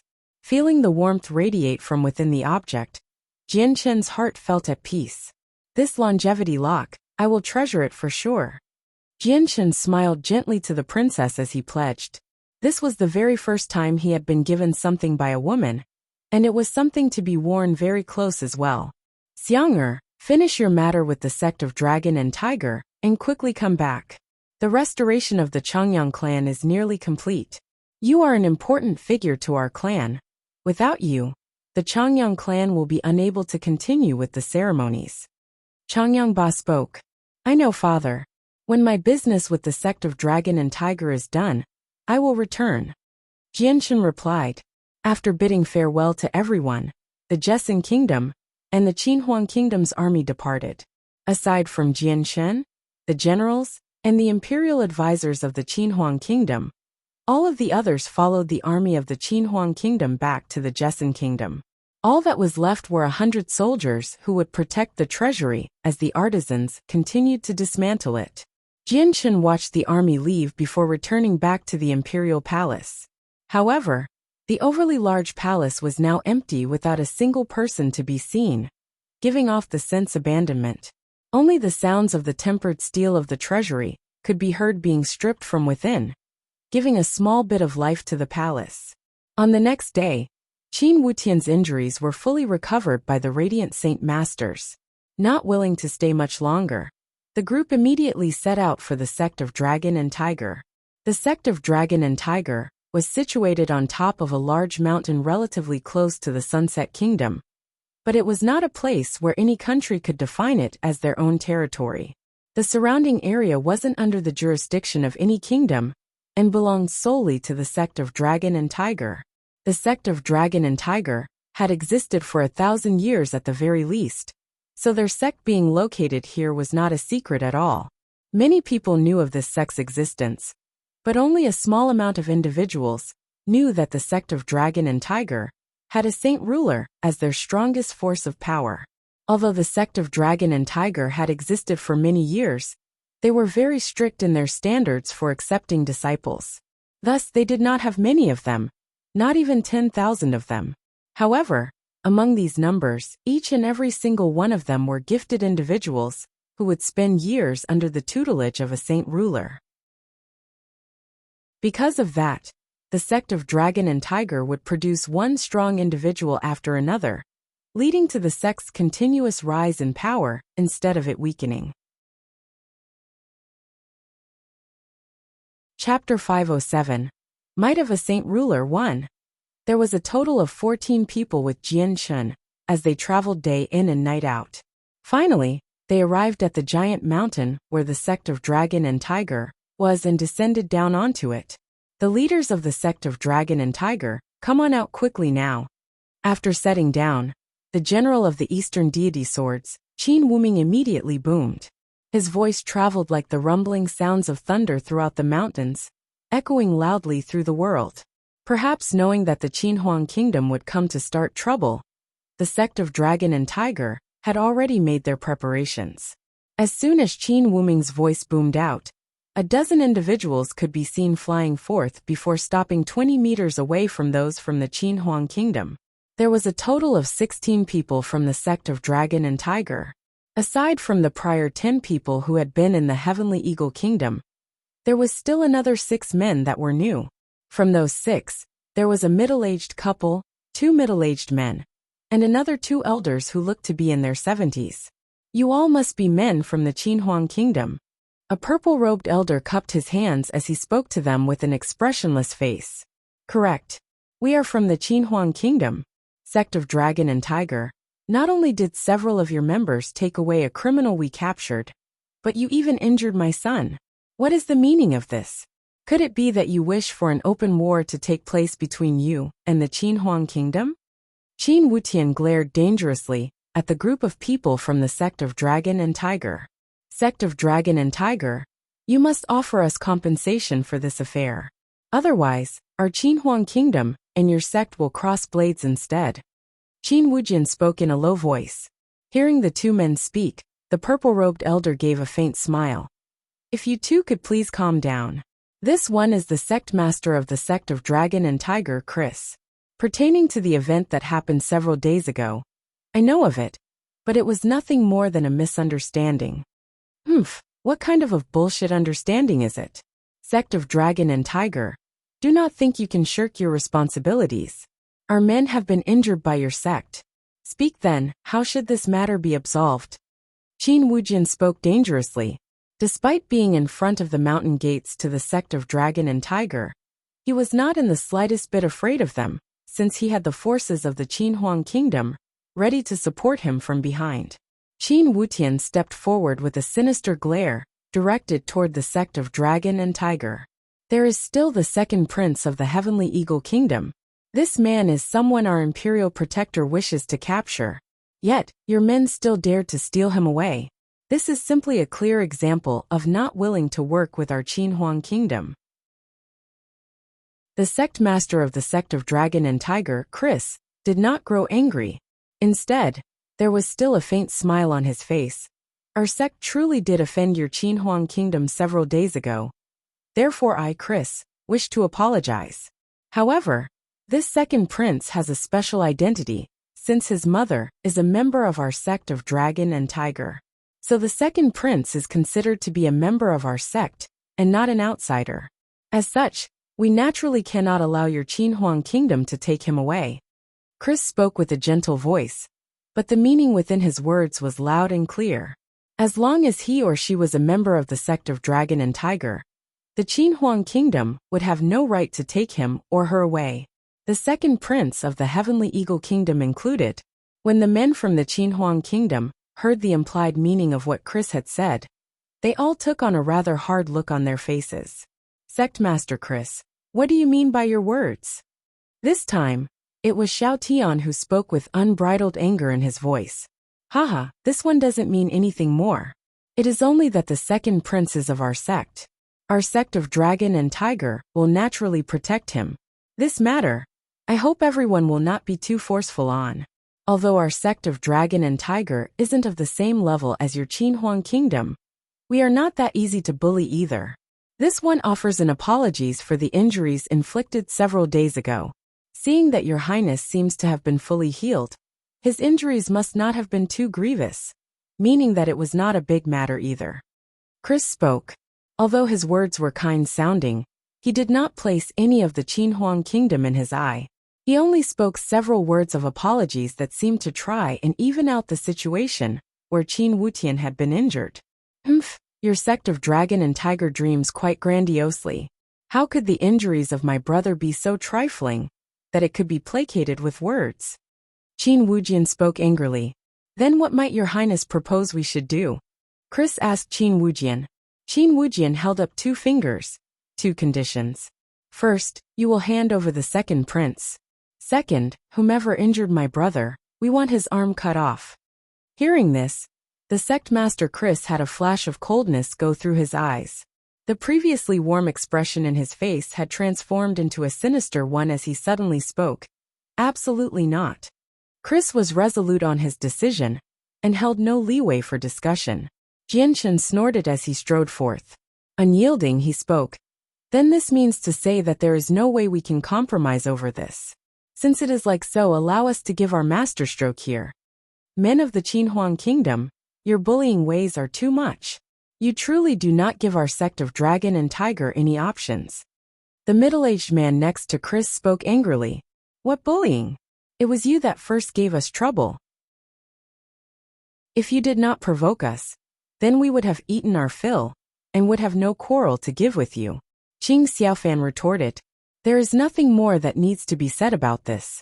Then please allow our sect of Dragon and Tiger to see the masterstroke of the Qin Huang Kingdom.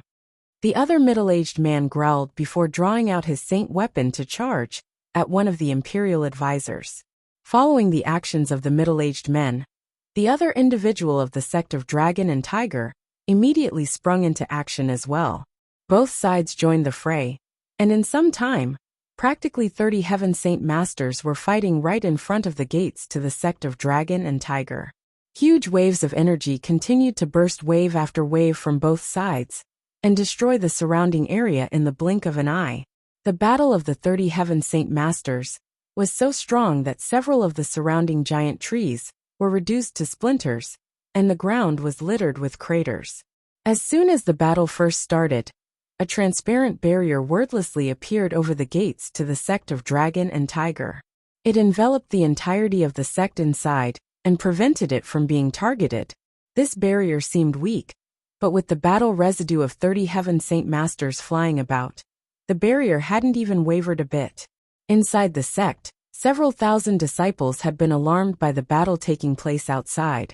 Standing one by one on the higher points of the place, they stared at the faraway but spectacular battle. With the barrier protecting them, they weren't in the least bit afraid of being hit by a shockwave from the battle. Fighting up in the sky, Jianchen himself fought against 3 men. Fighting him was the sect master of the sect of Dragon and Tiger, Chris, the vice sect master, Hu Ba, and a 70-year-old man. Each one of them were extremely strong.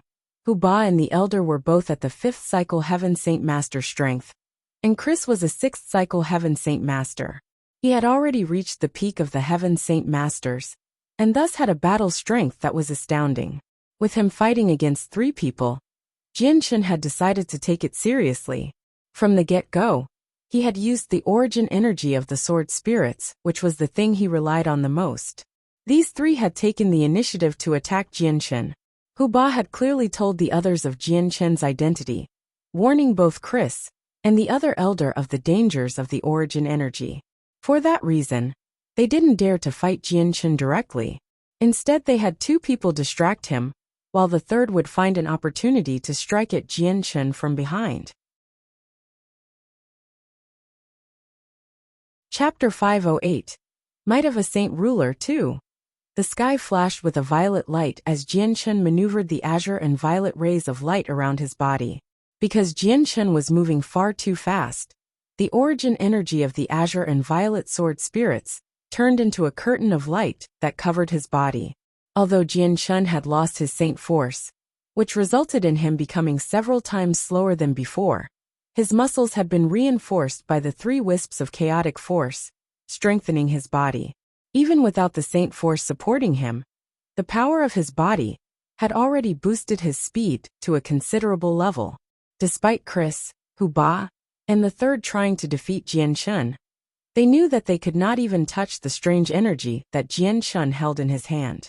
Their saint weapons never dared to cross blades, so the 3 of them felt that they had an arm and a leg tied behind their backs. They couldn't fight to their best ability, and felt extremely sullen because of that. But what really made them want to spit blood out was that no matter where they slashed at Jianchen with their saint weapons, the origin energy would come from every direction possible at the most critical moment to stop their attacks. It traveled without fear toward their saint weapons and forced them to abandon their attacks to evade it. Otherwise, they would be forced to take an unbearable amount of damage. Seeing that all 3 of them were completely helpless in dealing with Jianchen, the 3 of them felt extremely furious. Immediately, the sect master and the elder of the sect of Dragon and Tiger let out a roar and simultaneously used their battle skills against Jianchen. The 2 saint weapons shined with an eye-stabbing amount of light and streaked through the sky with the speed of lightning. With their attacks came a pressure that seemed like it could squash the world. Sensing the pressure press against his body, Jianchen's lips curled into a sneer and spoke coldly. "You think a mere earth-tier battle skill could injure me?" Whoosh, whoosh. As he spoke, Jianchen let loose 2 stabs of his sword toward the 2 battle skills. 2 simultaneous explosions could be heard as the energy from the earth-tier battle skills exploded on contact. A storm of dust then concealed the figures of all 4 combatants. Jian Chen's entire body began to glow with a dazzling light.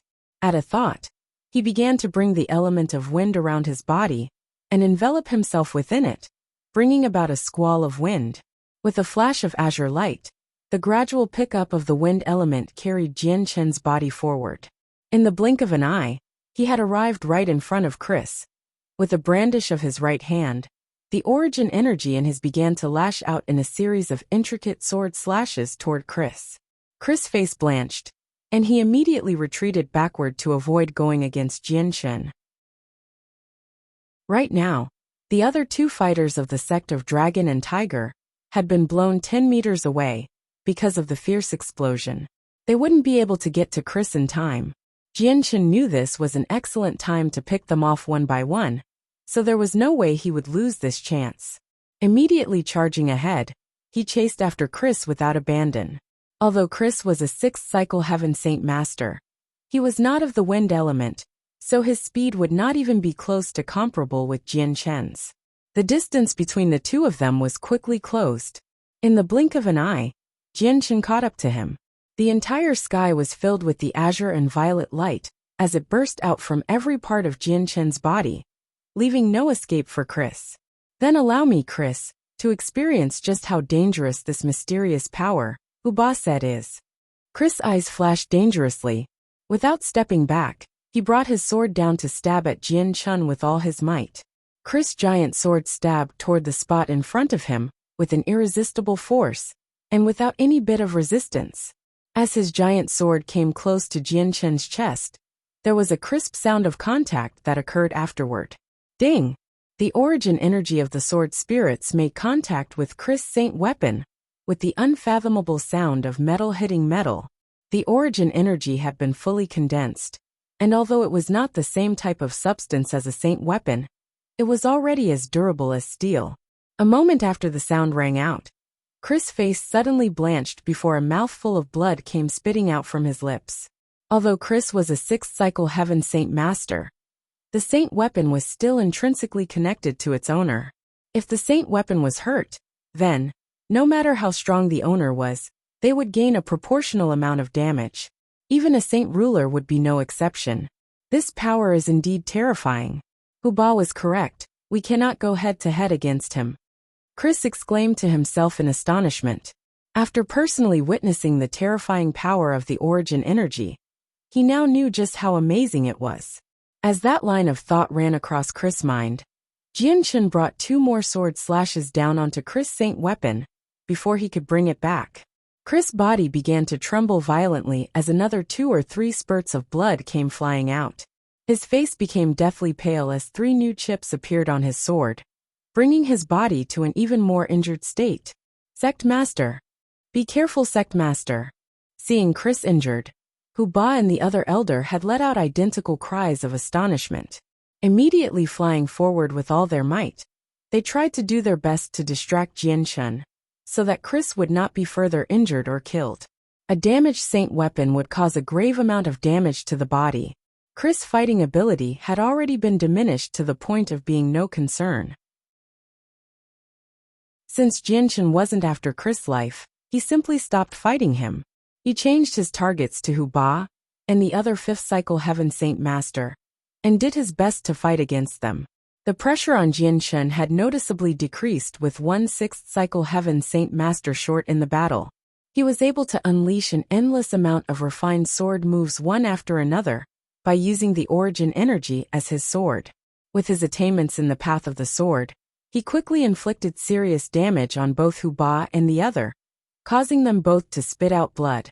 Damn it all, what power is that for it to be so strong? Ba cursed while wiping the blood away from his mouth. The origin energy of the sword spirits made him so afraid to act, because of the thought of hurting himself.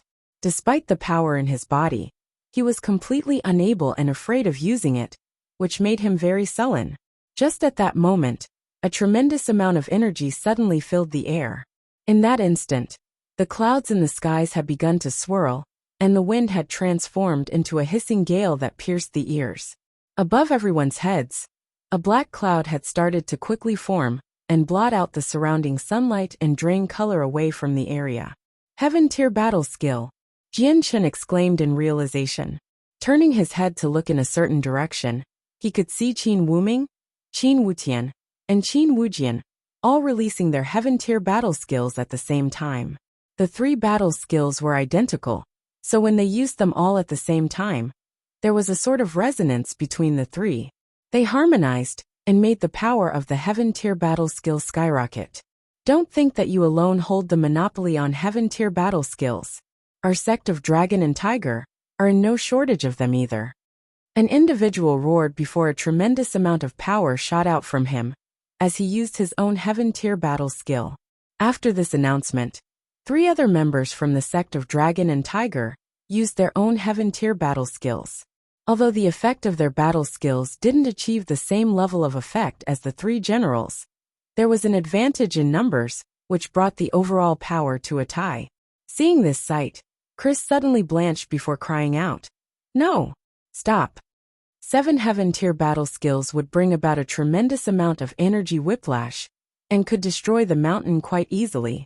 This was where the sect of Dragon and Tiger lived, and while there was a barrier that could protect them from any danger, the mountain would not be shielded. In the case that the mountain was destroyed, then the foundations of the sect would be gone, and the aftermath of such a thing was not something Sect Master Chris had wanted. Unfortunately, because of the prior events, both sides had already been brought to a boiling point where they could not even think of the repercussions. Despite Chris opening his mouth in warning, he was far too late. Jianchen grew grim as well. Immediately retreating several kilometers, his mind moved into action and brought the earth element in the world toward him before ultimately wrapping it around his body to form a yellow armor. Against 7 heaven-tier battle skills, the amount of power that would result from them was many times stronger than a single heaven-tier battle skill. Jianchen had to be as careful as he could. While the armor of the earth element would be like paper in front of a heaven saint master, it could at least protect his clothes and prevent him from getting into a difficult situation. This would also give Jianchen a shallow level of defense, since he didn't have Saint Force protecting him like the others. At this moment, the 10 fighters from the Qinhuang Kingdom and the remaining members of the sect of Dragon and Tiger had ceased their fighting to get as far away from the 5 as they could. Their Saint Force had already bubbled out and formed a protective layering around them in preparation to withstand the aftermath from the 7 heaven-tier battle skills. Just as everyone was preparing their defenses, the 7 battle skills had finally finished their own preparations. Following a furious roar, all 7 unleashed them at the same time. A strong energy ripped apart the space between them, creating several tiny cracks throughout it. 10 meters within these cracks, the space began to swirl and surge about. In that instant, the 7 battle skills clashed together. But it was what happened afterwards that had caused everyone to widen their eyes in shock and disbelief. Just when the 7 battle skills clashed, there wasn't even a single bit of sound afterward. Not a bit of energy could be seen washing over the area, and the energy that had wrapped around the 7 saint weapons had disappeared without a trace. At this show, everyone was completely stunned. A barrier is blocking them," a voice cried out. Hearing this, everyone's eyes immediately locked onto a spot in between the 7 people. Sure enough, there was a barrier that had appeared out of nowhere. It divided the Heaven Saint Masters from the Qinhuang Kingdom and the sect of Dragon and Tiger. But not only that, the saint weapons from the 7 had been taken away as well. At this sight everyone, Jianchen included, let out a gasp in shock. Not a single one of them needed to think to know that the saint ruler of the sect of Dragon and Tiger had finally put his hand into this battle. However, what they didn't think of was that the saint ruler would be strong enough to stop 7 heaven-tier battle skills by a barrier without a problem, or letting any energy escape. Is that the might of a saint ruler? Jianchen's thoughts were in turmoil. In the past he conjectured about their strength many times over. Although he could admit that they were all in existence of unbelievable strength, he would never have imagined that their strength would be at such a terrifying level like this. Under a saint ruler, all are ants. This saying was indeed not a false one. Chapter 509, Might of a Saint Ruler 3. It's the Elder Sect Master. He has come. Seeing the barrier that obstructed the people there, the sect master Chris felt a surge of emotions flash over his face, forcing him to cry out in astonishment. The hidden saint ruler of the sect of Dragon and Tiger had finally come out, causing the fighters from the sect to have a look of joy appear on their faces. The disaster that had nearly befell them had been avoided at last. 7 heaven-tier battle skills would have caused the entire mountain range to collapse, which would destroy the foundations of the sect that had been protected from being destroyed by a barrier. Although this wouldn't kill many disciples of the sect, the destruction of the sect itself would be an extreme sign of humiliation. The elder sect master is far too strong. Even without showing himself, he has managed to put down a barrier right in front of 7 heaven-tier battle skills. Is this the true extent of a saint ruler's strength? There is truly a tremendous gap between a heaven saint master and a saint ruler. With a pale face, the heavily injured Huba muttered to himself in a daze as he looked at the barrier. The elder sect master of the sect of Dragon and Tiger spent all of his time hidden in the mountains cultivating, and never appeared in front of anyone. Although many people knew that there was a saint ruler in the sect, no one had seen him for hundreds of years, nor had the saint ruler ever personally taken part of a battle. The spectacle in front of him was a first for Huba. From childhood to now, this was the very first time he had seen the hermit saint ruler taking action. Seeing their elder sect master caused all of the individuals from the sect of Dragon and Tiger to be overjoyed. To them, as long as the elder sect master came forward, then even the most problematic of problems would be neutralized. After all, a saint ruler was something even the Qinhuang kingdom would have to take seriously. On the other side, the 10 members from the Qinhuang kingdom and the 3 generals all displayed extremely grim expressions on their faces. There was no surprise, however. They had expected the saint ruler of the sect of Dragon and Tiger to make an appearance. Disciples of the sect of Dragon and Tiger, stand back. Just at that moment, an elderly voice echoed across the sky.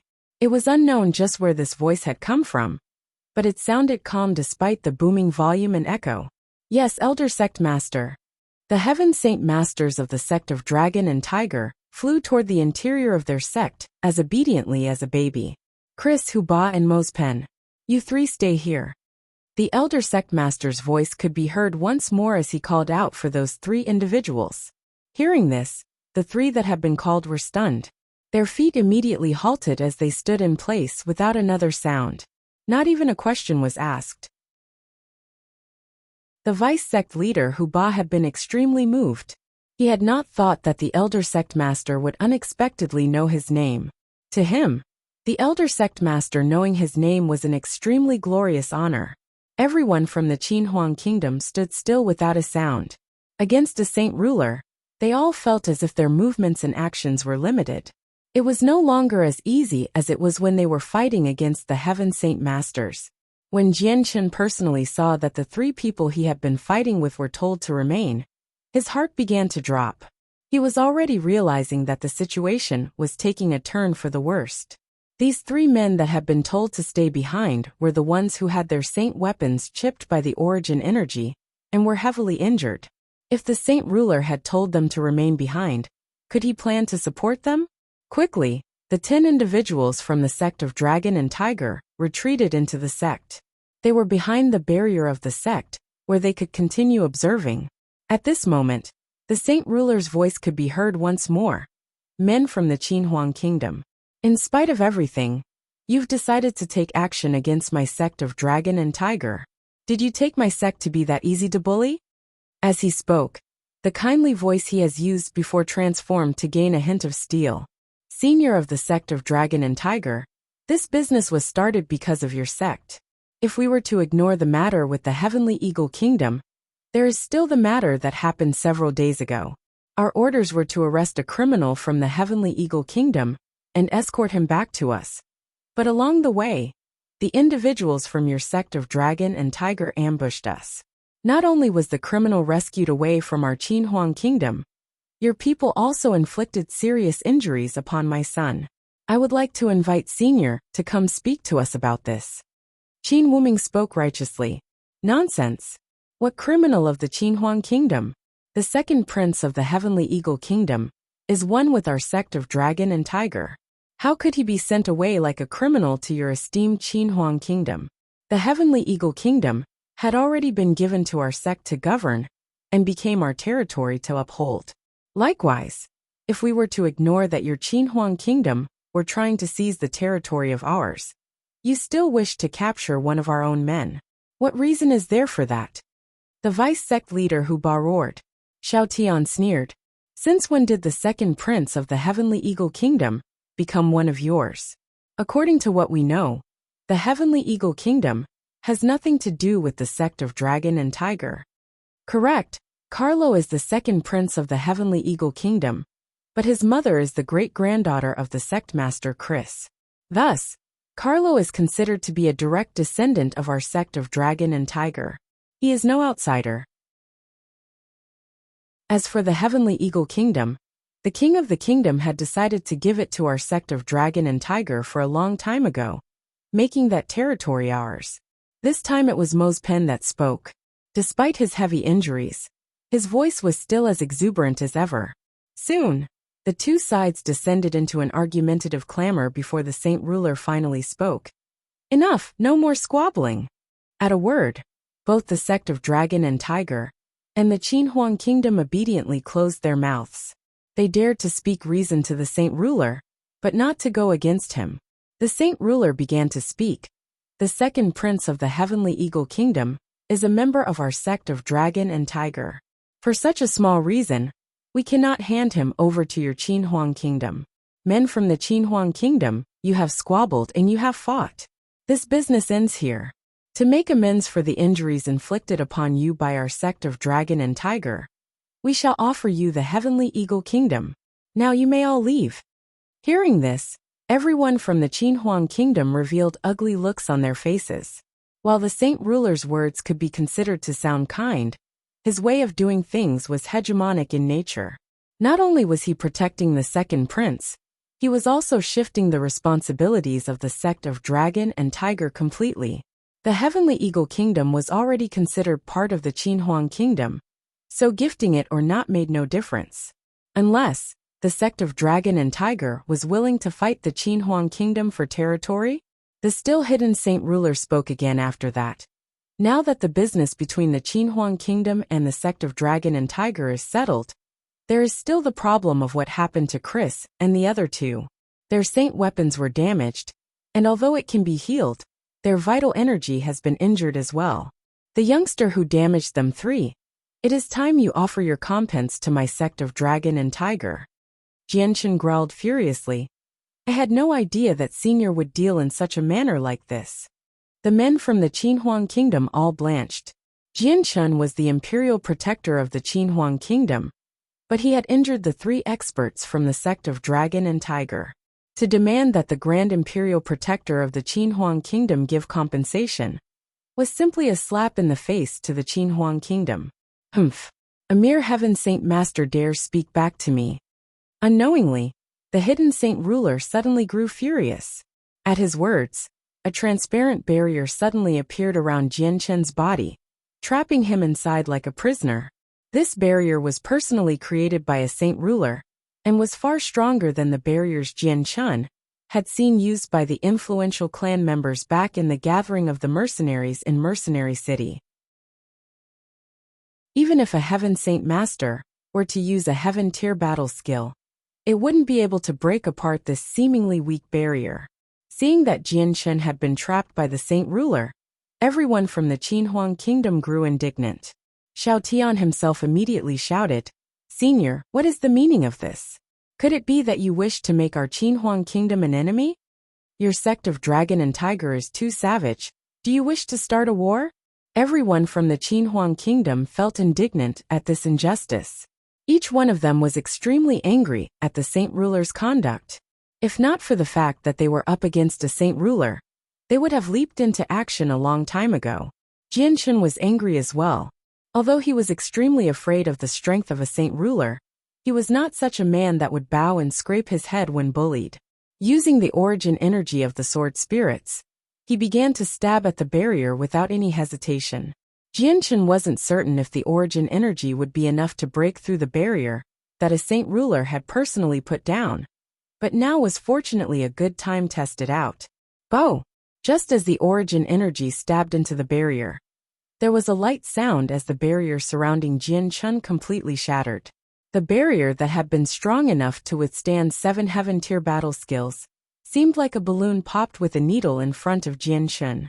At this sight, everyone from both the Qinhuang Kingdom and the sect of Dragon and Tiger had been shocked into silence.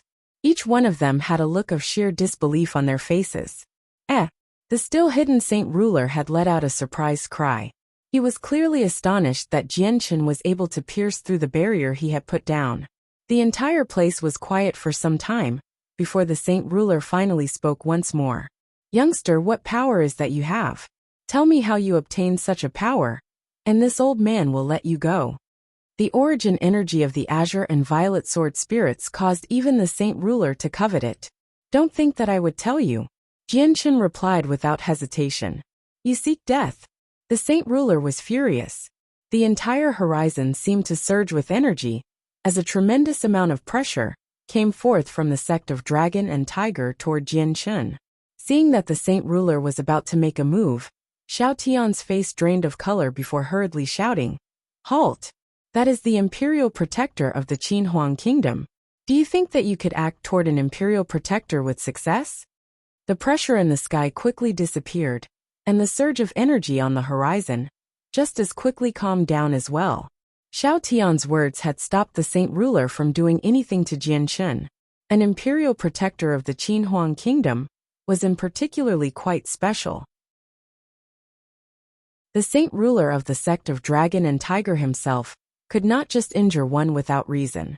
In the case that he did, then all pretense of cordiality between the Qinhuang Kingdom and the sect of Dragon and Tiger would be dropped, and the Qinhuang Kingdom would immediately march for them in open war. "This youth is the imperial protector of the Qinhuang Kingdom?" the saint ruler asked, clearly not believing Jianchen's identity. "Correct. Jianchen is indeed the imperial protector of our Qinhuang Kingdom. His status is equivalent to the 4 honored imperial protectors of our Qinhuang Kingdom of the past." Qing Xiaofan spoke, clearly describing just how sublime Jianchen's status was in the Qinhuang Kingdom. This time, the saint ruler remained quiet for a very long time. Although Jianchen was just a heaven saint master, the fact that he was the imperial protector made the saint ruler afraid of the consequences. He knew in his heart that if he did not treat this matter with care, then the 4 saint rulers of the Qinhuang Kingdom would come themselves. "You may go now." The saint ruler's voice boomed half a moment later. Hearing this, the dark-faced Jianchen and the others from the Qinhuang Kingdom gave each other a stare. With a faint nod, they left the area promptly. Everyone knew that with the saint ruler stepping out, it would make no sense for them to remain here any longer. It would be best to first leave and discuss things for the future. Just as everyone rose into the air, the horizons boomed with the voice of the saint ruler once more. "Although you are an imperial protector, you have offended this old man nonetheless. If I do not teach you a lesson here, then there will be others who will take me to be an easy target to bully."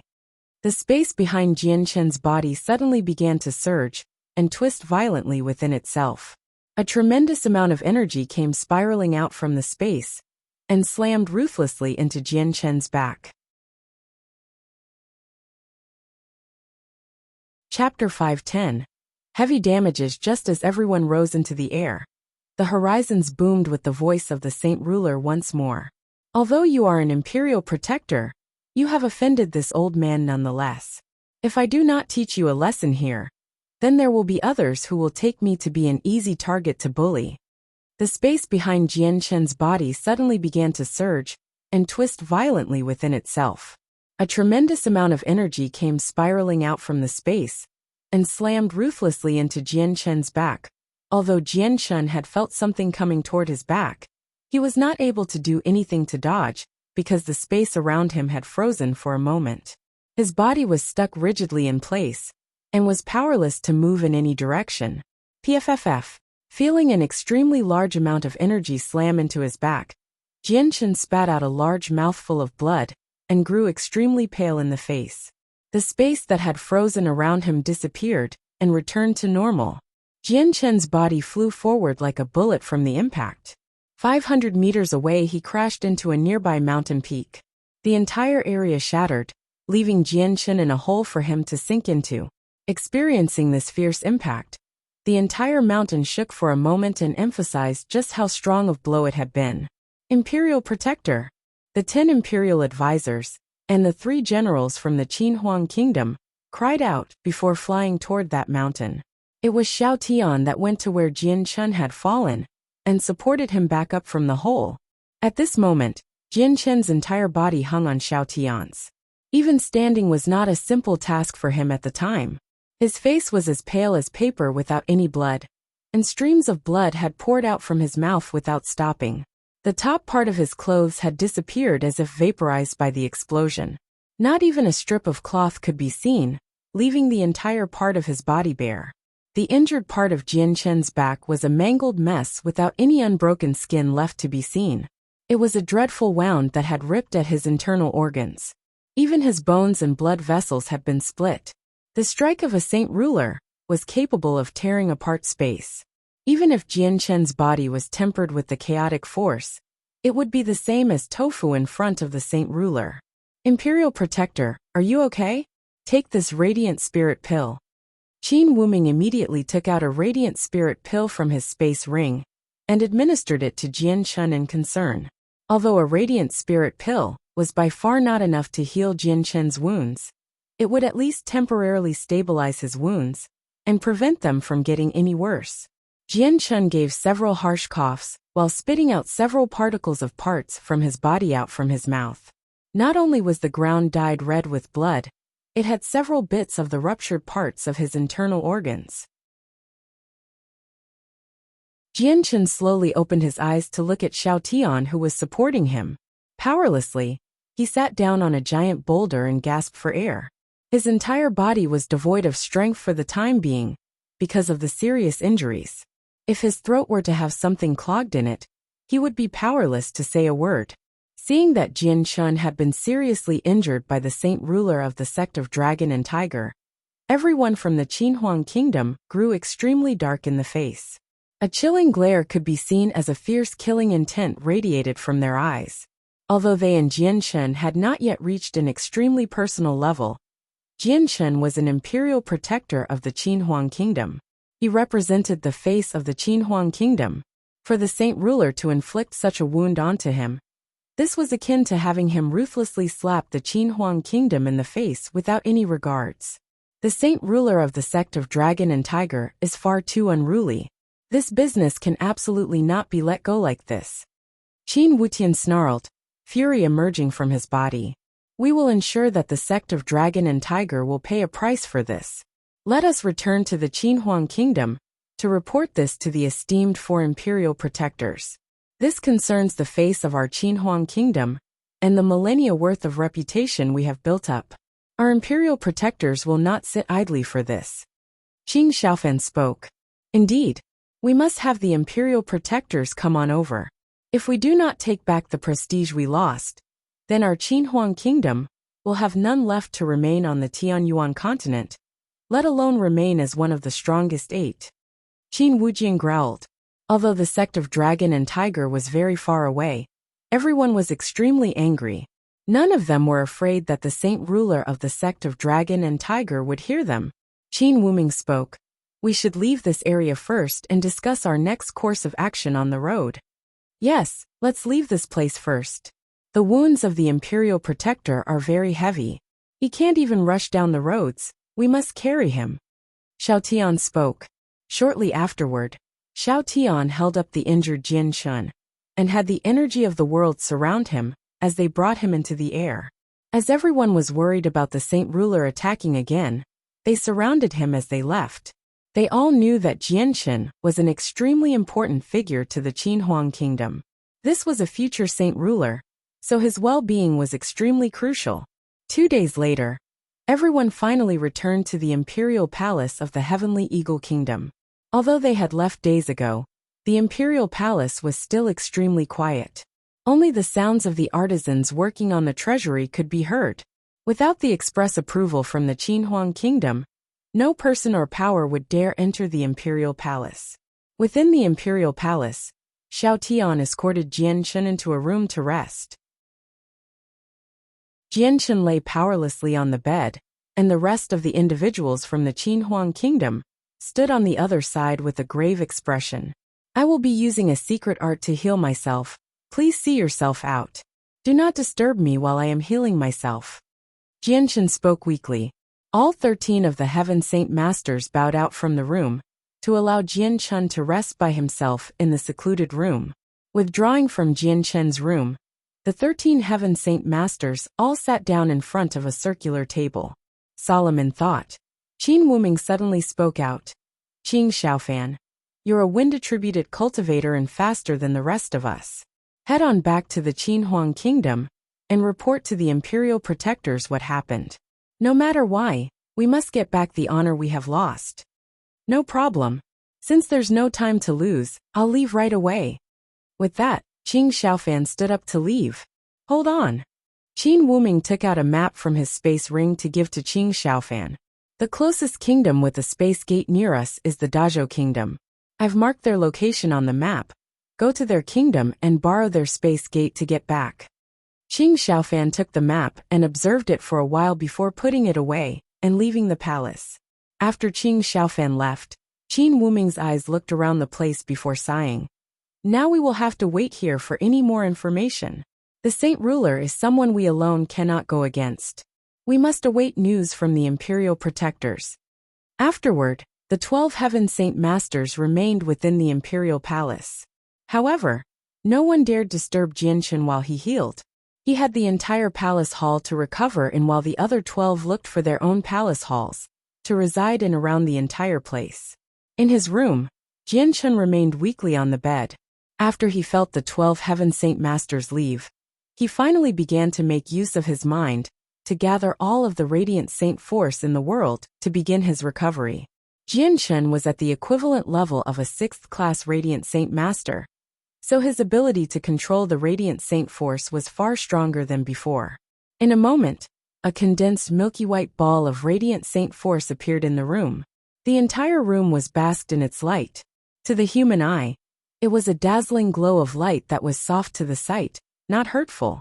Even to the naked eye, it gave off a glow that was brighter than the sun, but did not hurt the eyes at all. Instead, there was an especially comfortable feeling to it.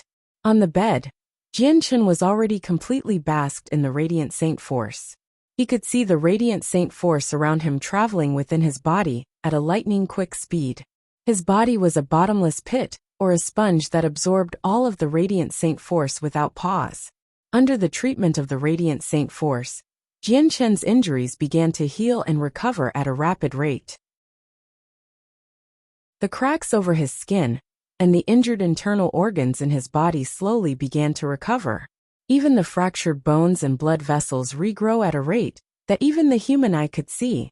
Since Jianchen had used the chaotic force to temper his body's strength was many times stronger than before. With it being many times stronger, the recovery of his body had grown more difficult. It was no longer as simple as it was before. This was because the chaotic force had tempered his body to become stronger, meaning more Radiant Saint force would be required to recover his body to such a level. Jianchen knew his body situation extremely well and felt quite helpless in his heart. The chaotic force had truly made his body far stronger than before, but in the case of an injury, it made recovery far more difficult instead of being easy like it was in the past. Jianchen was willing to bet that the more he used the chaotic force to temper and strengthen his body, the more Radiant Saint force, and the more strenuous it would be for recovery. At the very end, the Radiant Saint force would become useless in effect. It would appear I need to become a 7th-class Radiant Saint Master. This way, I'll be able to heal myself even after the chaotic force is used. Furthermore, there is still my brother's arms and legs, as well as the white tiger cub's mother, Rum Guinness, to heal. Jianchen thought to himself, but he himself knew that becoming a 7th-class Radiant Saint Master was still a long path to travel on. It was a path that was perhaps longer than the path from a heaven saint master to a saint ruler. Chapter 5:11. Saint ruler of the Qinhuang Kingdom. Jian Chen's usage of the radiant saint force had been maintained for an entire day before his spirit consumption had finally been too much for him to take. In this time, a small portion of his body's wounds healed. It was not a complete recovery, but movement would not be too terribly hampered now. Afterward, Jian Chen sat cross-legged on his bed with his face unintentionally facing the sky as he began to recover the spirit that he had used up. This was the very first time he had to recover his energy in such a fashion ever since he became a heaven saint master. With another day focused on restoration, Jian Chen's spirit had been replenished to the very max, where he then resumed using the radiant saint force to heal his wounds. Continuing this pattern for 5 whole days, Jian Chen finally healed himself completely. Then, with a change of his clothes, he exited his palace halls. As soon as Jian Chen walked out from the halls, the 12 individuals from the Qinhuang Kingdom came gathering in one after another. For the past week, they had been keeping guard over him from all corners while monitoring the outside for anything. So, Jian Chen's departure from his bedroom had been easily spotted by them. Every single one of the 12 heaven saint masters displayed stunned looks when they saw the healthy Jian Chen walk in front of them without a problem. Xiao Tian's mouth dropped open to ask, "Imperial Protector, your wounds have already fully healed?" Jian Chen nodded. "Correct. I am fully healed now. With the radiant spirit pills and another secret method, my recovery rate was accelerated." Jian Chen's secret method had been radiant saint force. The radiant saint force was of a unique nature, and only heaven saint masters or stronger would be able to sense it. Other people would be completely unable to sense it. Even with these heaven saint masters, Jian Chen had spent the past few days making sure all of the radiant saint force had been depleted, so that none of the 12 would be able to sense it. Imperial Protector, Qing Xiaofan has already returned to the Qinhuang Kingdom to request the 4 ancestors to come straight away. Right now we will just need to remain here for several days. I have faith that they will come straight away. Until then, we should discuss the best method on how to deal with the sect of Dragon and Tiger. Qin Wuming spoke. That's fine. We'll stay here for 2 days. I especially will not let this matter with the sect of Dragon and Tiger end like so. Jian Chen spoke with a dangerous gleam in his eyes. That is to be expected. The Imperial Protector's talent exceeds all others, and could be said to be the first in the history of the Tianyuan continent. With such a frightening battle strength, no other heaven saint masters can be a match. You could be said to be even the strongest one beneath saint rulers. In the future, when the Imperial Protector breaks through to the saint ruler realm, what fear would there be for the saint ruler of the measly sect of Dragon and Tiger? Even if the saint ruler of the sect of Dragon and Tiger established himself many years ago, I doubt he would be a match for the Imperial Protector then. Tian Luo spoke with a serious and earnest expression. After traveling with Jian Chen for days, the 5 heaven saint masters that had gone with Jian Chen to the Jessan Kingdom already had a decent grasp of how strong he was. One may ask 2 5th-cycle heaven saint masters and a 6th-cycle heaven saint master, who had lost to Jian Chen, just how many people beneath the saint rulers on the Tianyuan continent would be able to accomplish the same thing. Furthermore, back in front of the mountain gates to the sect of Dragon and Tiger, Jian Chen had easily shattered the barrier that a saint ruler had personally placed on him. With such a glorious fighting strength, in the realm of heaven saint masters aside from Jian Chen, what other person would be able to accomplish this same feat? The same day Jian Chen had fully recovered, Qing Xiaofan had reached the Dazhou Kingdom. After flashing proof of his identity, that he was from the Qinhuang Kingdom, the king of the Dazhou Kingdom treated him completely different than before, and had become all smiles with him. Although the Dazhou Kingdom was quite far from the Jessan Kingdom and the Heavenly Eagle Kingdom, the news that had transpired there made its way around like wildfire. Even the faraway Dazhou Kingdom had heard the news and understood that the Heavenly Eagle Kingdom, a kingdom that was not as weak as the Dazhou Kingdom, had been laid waste to and destroyed by 500,000 elite soldiers and more than a dozen individuals from the Qin Huang kingdom.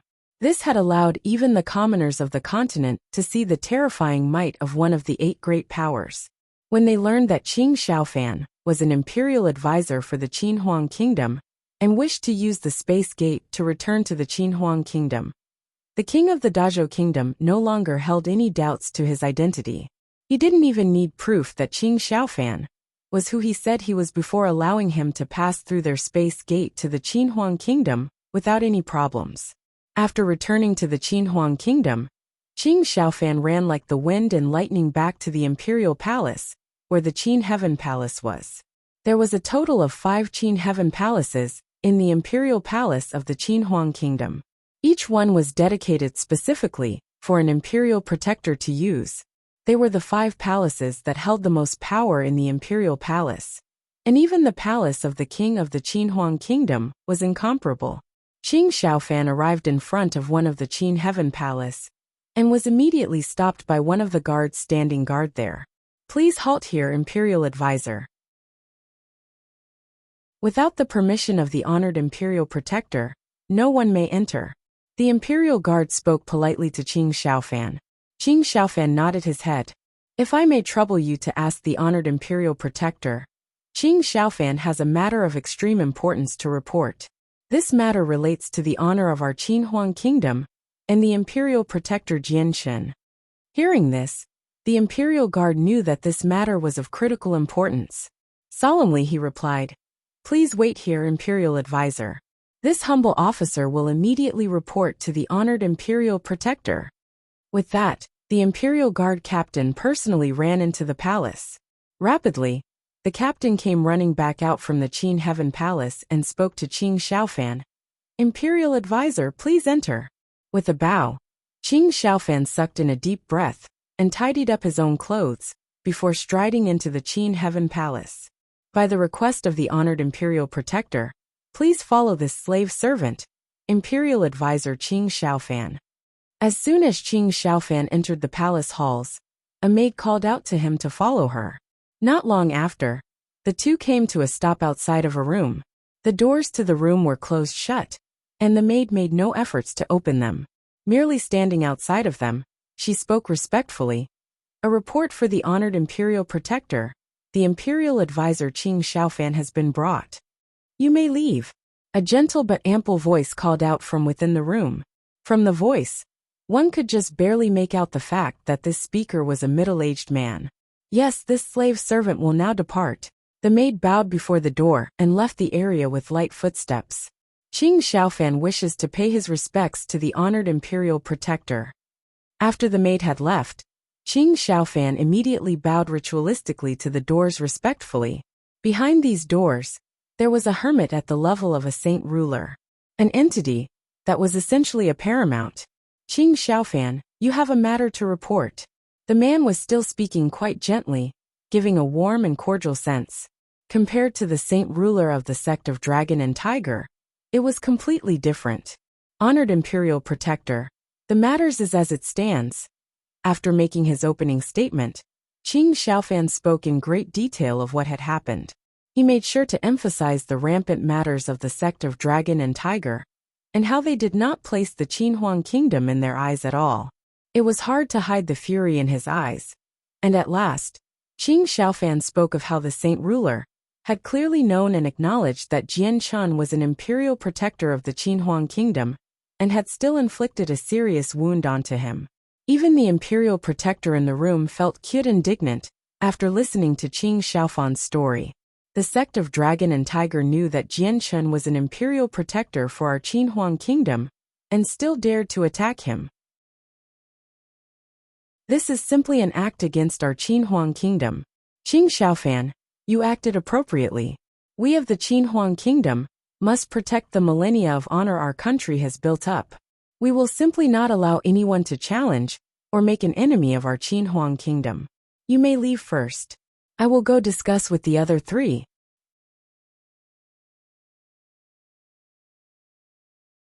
Chapter 512.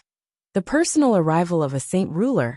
Even the imperial protector in the room felt quite indignant after listening to Qing Xiaofan's story. The sect of Dragon and Tiger knew that Jian Chun was an imperial protector for our Qinhuang kingdom and still dared to attack him. This is simply an act against our Qinhuang kingdom. Qing Xiaofan, you acted appropriately. We of the Qinhuang kingdom must protect the millennia of honor our country has built up. We will simply not allow anyone to challenge or make an enemy of our Qinhuang kingdom. You may leave first. I will go discuss with the other three. Yes, honored imperial protector. Qin Xiaofan will be taking his leave then. Qin Xiaofan spoke respectfully before bowing with his body and leaving the room with a light step to his feet. After Qin Xiaofan had left, the doors had abruptly opened, revealing a white-robed middle-aged-looking man that slowly walked out. The middle-aged man didn't look past 40 years old, but his hair was completely white. There was nothing to hold his hair up, so his hair hung freely over his shoulder like a silver waterfall. The man's face was stalwart. His pitch-black eyes contained a depth similar to the stars in the night sky. They seemed to hide even the world itself, but from the light in his eyes, it was as if there was another expansive world to be seen in there. This middle-aged man was one of the imperial protectors of the Qinhuang kingdom, Qin Yunlong. Qin Yunlong was a member of the imperial palace and had been the king for the kingdom 1,000 years ago. Not long after he had abdicated the throne, he made a breakthrough to reach the paramount realm of a saint ruler. From then on, he hid himself away in the Qin Heaven Palace where very few had seen him. After Qin Yunlong exited his room, he walked toward the other palaces. Passing through the drawing room at the center, several maids could be seen chatting there. As a maid within the Qin Heaven Palace, their statuses were among the highest in the Qinhuang kingdom. There weren't many things to do in the Qin Heaven Palace aside from cleaning and any other everyday affairs. The imperial protectors spent all their time within their rooms cultivating, and aside from anything major, they would never come out. Some of the maids had gone tens of years without hearing the voice of one of the imperial protectors. When Qin Yunlong appeared without a sound right in front of these maids, they immediately halted their conversation to stare at Qin Yunlong in brief amazement. Even their most basic manners had been forgotten at that moment. Although some maids had been in the Qin Heaven Palace for many years, they had never personally seen the imperial protector before. There were very few people aside from them that would visit the Qin Heaven Palace, since not many people had even the right to do so in the first place. Even the guards on the outside would never dare enter the palace without something serious to report. So when this middle-aged man appeared in front of the maids, they were stunned for a good while. Ever since they had been hired to come to the Qin Heaven Palace, they had never seen a stranger enter it. Not paying attention to the maids, Qin Yunlong walked toward the gates. As he approached the gates, they swung open without a sound. Seeing Qin Yunlong disappear past the gates, the maids finally regained their wits. Thunderstruck, one of the maids let out a low gasp. Dear heavens, he can't be the honored imperial protector, could he? Hearing this, the other maids immediately became as pale as a sheet. I didn't think that the honored imperial protector would actually come out. It's all over, we didn't greet him at all. This isn't respectful to the imperial protector at all. In the case that the honored imperial protector is offended, that'll be a capital offense for all of us.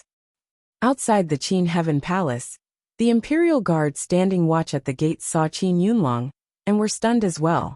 However, they immediately shaped up. They knelt down on their knee. This petty officer pays his respects to the honored imperial protector. The captain guard boomed first. He had already watched over the Qin Heaven Palace for 100 years, and the last time he had seen the imperial protector Qin Yunlong had been at least 50 years ago. He knew full well that this person in front of him was one of the paramount saint rulers of the Tianyuan continent. This petty officer pays his respects to the honored imperial protector. The moment the imperial captain had mentioned honored imperial protector, every single imperial guard standing watch over the Qin Heaven Palace immediately knew who this Qin Yunlong was and knelt down to the ground. There is no need to be so polite, rise. Qin Yunlong rose both palms up, causing several hundred imperial guards to feel an immovable pressure come up from beneath their knees, bringing them up.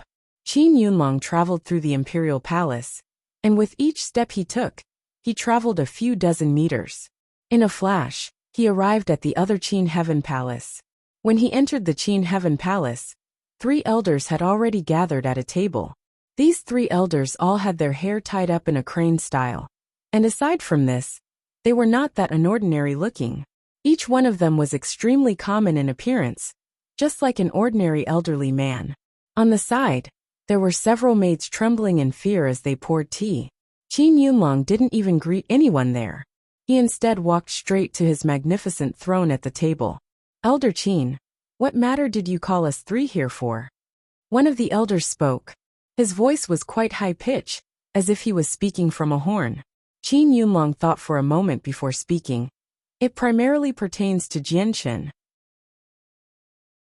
After that statement, he told the other 3 elders what Qing Xiaofan had told him. "I may have heard of this sect of dragon and tiger before. They were established a few thousand years ago. But that saint ruler, they have only made the breakthrough 1,000 years ago. From what I know, they only have one saint ruler. Yet they still have the cheek to act against our Qinhuang kingdom." An elder spoke. A single saint ruler still dares offend our Qinhuang kingdom. It seems in the 1,000-year peace for our kingdom, there have been several factions that have seen fit to remove us from their eyes." Qin Yunlong spoke. "What do the 3 of you propose we do about this? Jianshen has a talent that exceeds all else. There is no one else in history who has been able to reach the Heaven Saint Master realm at such a young age as he did. With access to the Holy Lands, there is no need to debate if he will become a saint ruler. He may very well become a saint king. Thus, he holds a very important position in our Qinhuang kingdom. If the saint ruler of the sect of dragon and tiger dares act against him, then we cannot just sit idly. Otherwise, Jianshen may very well hold us complaint." "I agree with that. No matter if we deal with the sect of dragon and tiger as a way to protect the honor of the Qinhuang kingdom, or as a substitute for Jianshen's response, we must all see this through in person. Do you all agree?" Another elder spoke. Qin Yunlong chuckled. "I was a member of the imperial palace of the Qinhuang kingdom, and this matter concerns the prestige of my Qinhuang kingdom. There is no way I could not do anything. Harry and I will be all that's needed to go." "That'll do. With you too, there'll be nothing to worry about even if the sect of dragon and tiger has outside help. When will you 2 set out?" "It is best not to delay matters. We will leave now." Afterward, Qin Yunlong and Harry called in Qing Xiaofan. He led the 2 saint rulers to the space gate to leave the Qinhuang kingdom. In the center of the imperial palace in the Heavenly Eagle Kingdom, there was a fist-sized hole in the middle of a large clearing. In that hole was another fist-sized crystal. Just at that moment, a multicolored light came flashing out from the previously ordinary-looking crystal. After that flash, the space above it began to ripple and twist, before gradually forming a 3-meter-high doorway. When the space gate formed, Jianshen and the other 12 individuals immediately sensed it. Flying into the middle of the palace at high speeds, they came to a stop right in front of it. After the space gate had completely stabilized, one was able to clearly see the scene within the space, the imperial palace of the Qinhuang kingdom. Qing Xiaofan and 2 imperial protectors from the Qinhuang kingdom stepped through the space gate. The space gate then winked out of existence after they crossed. "We pay our respects to the honored imperial protectors." The 12 imperial advisors bowed in salute. They were all of the Qinhuang kingdom and knew of the first 4 imperial protectors of the Qinhuang kingdom. Jianshen stared curiously at the middle-aged and elderly man behind Qing Xiaofan. Although he knew that both of them were saint rulers, his heart did not feel anything out of the ordinary. This was because he had seen this type of existence many times before. The first had been those dozen elders back in Mercenary City, and then the mother of the white tiger cub, Rum Guinness. Then, there was the old ape king of the spirit apes. All of them were of the saint ruler realm. After seeing so many saint rulers, Jianshen had gradually grown insensitive to them, and no longer felt as excited as he had the first time he saw one. The eyes of the 2 saint rulers gathered on Jianshen before the elderly one smiled. "You must be Jianshen." Jianshen cupped his hands together. "This one is Jianshen. I pay my respect to my seniors." "Jianshen, There is no need for the politeness. I am Qin Yunlong, the 173rd generation king of the Qin Huang kingdom. By my side is Harry. Although he is not of our kingdom, he is my best friend. Qin Yunlong smiled, speaking to Jian Chun as if they were on equal standing. In the eyes of the Qin Huang kingdom, Jian Chun was the future pillar of the kingdom. Although there was currently 4 saint rulers for the Qin Huang kingdom, they would not live forever. One day, there would come a time for their lives to end. Seeing how amiable and approachable these 2 saint rulers were, Jian Chun gained a very nice first impression of the 2. Words of greeting and conversation were made promptly afterward, before the 2 saint rulers moved to the crux of the problem. Jian Chun, the 2 of us already know about the aggressions of the sect of Dragon and Tiger. Our Qin Huang kingdom will certainly not leave matters at this. You can lead the way, and we will meet and deal with that saint ruler.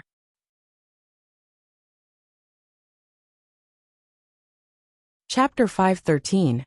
Invitation of the saint ruler. The arrival of 2 saint rulers had instilled a great amount of confidence in Jian Chun. His heart now no longer feared the sect of Dragon and Tiger. After they had arrived, the entire group set off for the sect with the 2 saint rulers leading the way. A day later, Jian Chun and the others from the Qin Huang kingdom reached the sect of Dragon and Tiger once more. Seeing the towering buildings of the sect on the mountain, no one felt any more pressure in their hearts. The pressure that was once exerted on them by the saint ruler was gone without a trace. That was due to the fact that the 2 saint rulers that had come from the Qin Huang kingdom completely dominated over the one from the sect of Dragon and Tiger. Honored guests from the Qin Huang kingdom, if you are inclined, please come into the sect of Dragon and Tiger to sit. When everyone had gotten close to the mountain gates, a calm elderly voice could be heard from the interior of the sect. This was the voice of the saint ruler of the sect of Dragon and Tiger. Perhaps it was because he was dealing with 2 saint rulers from the Qin Huang kingdom. But the saint ruler of the sect of Dragon and Tiger's attitude had completely vanished. Several days ago, Jian Chun and the other heaven saint masters weren't able to pinpoint where the saint ruler's voice was coming from. However, this time, they could clearly hear that it was coming from within the sect now. The voice of the saint ruler had made its way to the ears of many individuals within the sect. In shock, they piled out one after another from the buildings and stared solemnly at the flying group of people off in the distance. When the sect master Chris and the other heaven saint masters heard the saint ruler speak, they grew especially grim.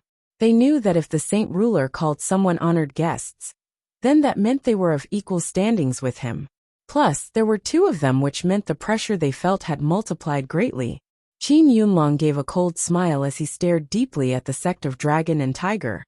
You all stay here. Harry and I will go inside to meet with that saint ruler. After that, Qin Yunlong and Harry both transformed into 2 currents of light and flew to the sect at unbelievable speeds. Their speed was so fast that even the space around their bodies began to slightly distort.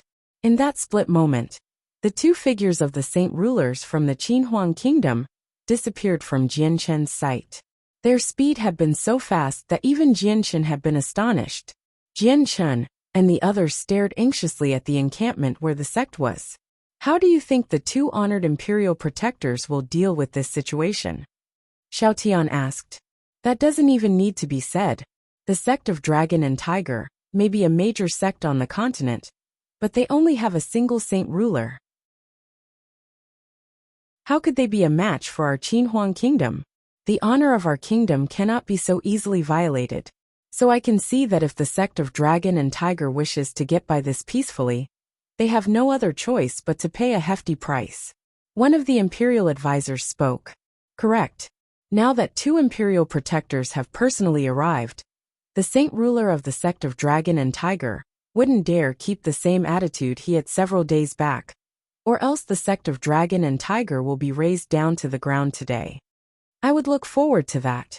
The destruction of the sect of Dragon and Tiger isn't very important. But what's truly important is that we would have the good fortune of being able to witness a battle between saint rulers.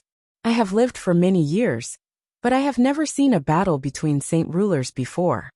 Qin Wujian smiled joyously. Hearing this, Qin Wutian agreed as well. Yes, I wish to see that saint ruler remain unyielding. That way, we will be able to see the strength of a saint ruler. The two brothers had an expectant gleam in their eyes in eagerness to see the two saint rulers from the Qinhuang kingdom fight against the saint ruler from the sect of Dragon and Tiger. Hearing the two chatter, Qin Wuming's face grew slightly dark as he growled, "You two settle down. Are you two even capable of discussing the matters of the imperial protectors?" Qin Wuming was clearly held in high regard by both Qin Wujian and Qin Wutian. With a few words, Qin Wujian and Qin Wutian instantly grew quiet. Although they were all Heaven Saint Masters, the two brothers didn't dare go against their own father. Afterward, no one bothered to speak anymore. They watched the empty space above the sect of Dragon and Tiger in silence. Many of them had already predicted a good show, leaving them quite expectant.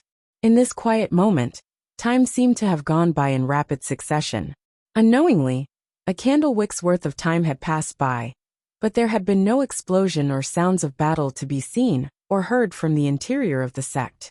Not even a single iota of battle presence could be felt. It was as if all was quiet in the world. Seeing the period of calmness in the sect, Jian Chen's eyebrows creased together. This was something he felt was different than what he had imagined. Continuing to stand there, 2 hours had quickly gone by before the two saint rulers from the Qinhuang kingdom finally came back out. Upon this sight, Jian Chen had a look of disappointment flash briefly across his face, before disappearing just as quickly. The two saint rulers' way of dealing with this situation had been quite different than what Jian Chen had expected. In his mind, he would never let such a matter like this be let off so easily. He had been heavily injured by the saint ruler of the sect of Dragon and Tiger after all.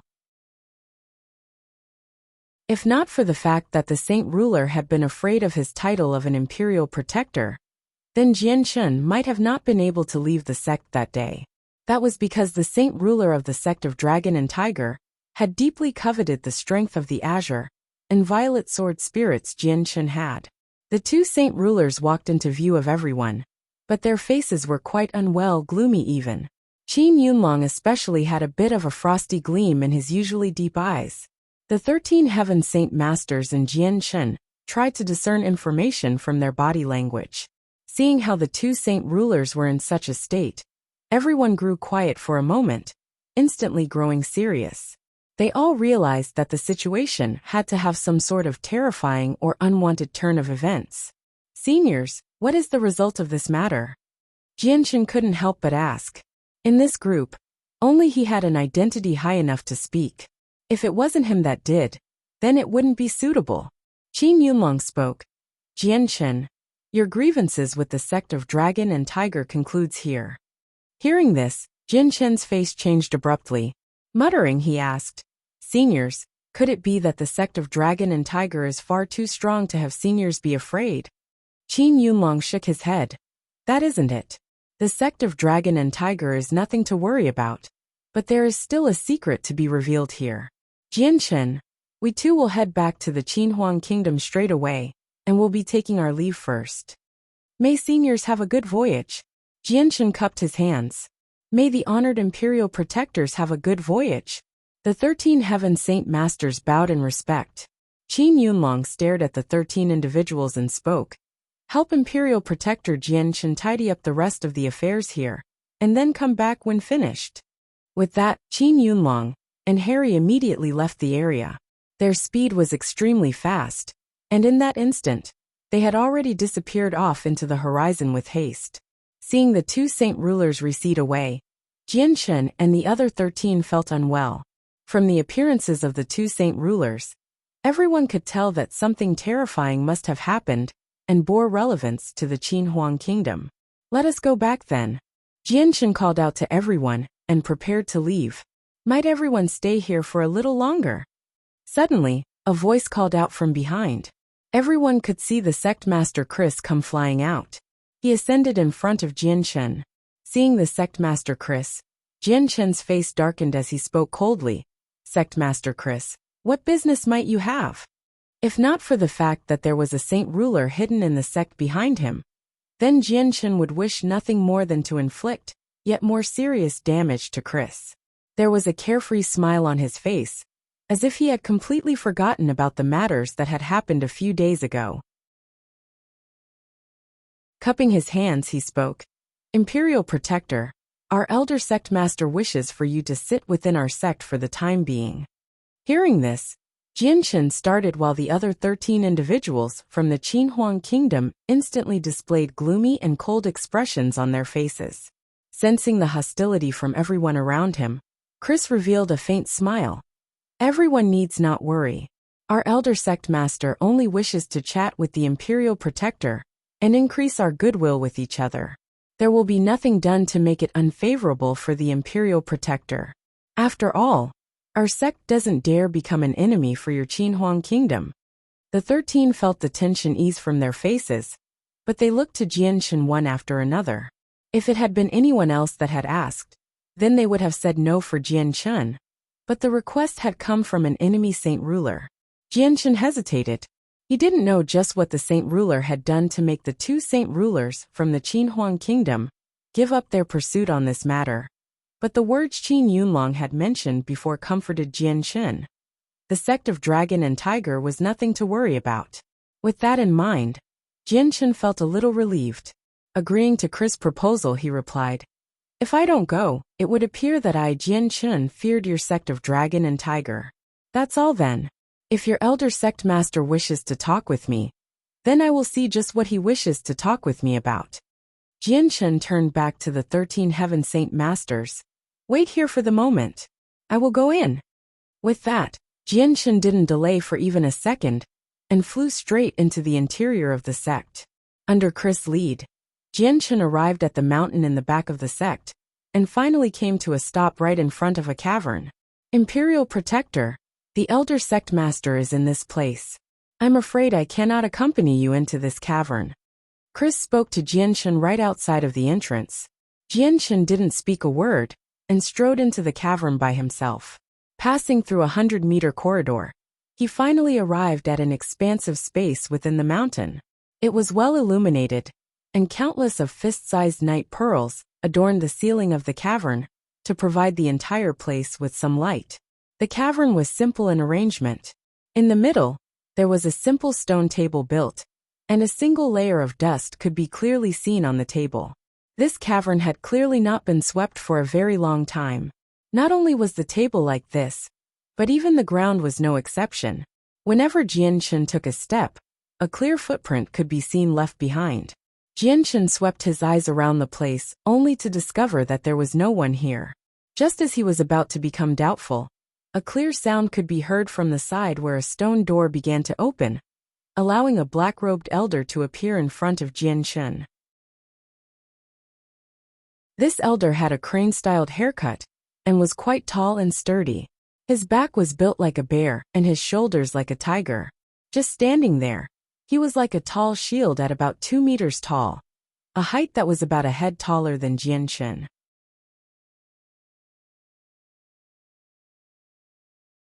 Chapter 5:14. Negotiations. Seeing this elder, Jianshan's eyes flashed with a fierce gleam that was not at all hard to see. There was no need to even think to know that this elder was without a doubt the saint ruler of the sect of Dragon and Tiger. Jianshan stood there in silence and observed the saint ruler, without a word of greeting or movement. There was no goodwill felt for this saint ruler, since the memory of him, being severely injured by him, was still fresh in Jianshan's mind. The elder paid no mind to Jianshan's silence and lackluster movements. He just stared at Jianshan with eyes that seemed unnaturally deep. They almost seemed capable of seeing through the secrets Jianshan had without fail. With a smile, he spoke. "It is no wonder you are an imperial protector for the Qinhuang Kingdom, even as a heaven saint master. With a talent that exceeds all others, it is still rare to see someone so young to step into the Heaven Saint Master realm." The Saint Ruler paused his words when he didn't see Jianshan reply, but continued to speak again afterward. "There is a life or death threshold to cross from an Earth Saint Master to a Heaven Saint Master. This threshold is one of the only times of danger a cultivator experiences in his or her progression. For an Earth Saint Master to make the breakthrough to become a Heaven Saint Master, they need to be able to control the energy of the world as well. This step is something that countless of talented Earth Saint Masters may not be able to accomplish. Thus, their road ends there. Only a few destined ones make it past this obstruction and make that next step into the realm of the Heaven Saint Masters. It is more difficult than the previous two obstacles for a Heaven Saint Master to make the breakthrough to become a Saint Ruler. For to become a Saint Ruler, one must be able to comprehend the mysteries of the world. These mysteries of the world are far more complex than the energies of the world. Cultivation talent will not make up for the deficit of not understanding. Within the Tianyuan continent, those with unparalleled talent are not many, but there are still enough that have become a Heaven Saint Master under the age of 50. Among those that did, the ones that became a Saint Ruler can be counted on one's fingers. However, even among them, there are many that fell off the road halfway and were unable to understand the mysteries of the world and remained a Heaven Saint Master. Hearing this, Jian Shen's eyebrows creased together and spoke expressionlessly. Senior, did you call me here in hopes to give me this tidbit of information? The Saint Ruler gave a faint smile. Don't be in such a hurry. Listen to what I have to say first, Jian Shen. I know that you are the #1 mercenary from the most recent gathering of the mercenaries, and you were able to enter the Holy Lands to cultivate. Although legend has it on the continent that anyone that is able to enter the Holy Lands will later make the breakthrough to become a Saint Ruler, it is only a possibility. Think about how long Mercenary City has existed on the continent, and how many times a person was able to enter the Holy Lands to cultivate every 50 years. With so many years gone by since its creation, the amount of people that have entered the Holy Lands are plenty, but in the end, how many of them managed to become a Saint Ruler? The Saint Ruler looked to Jian Shen and continued to speak.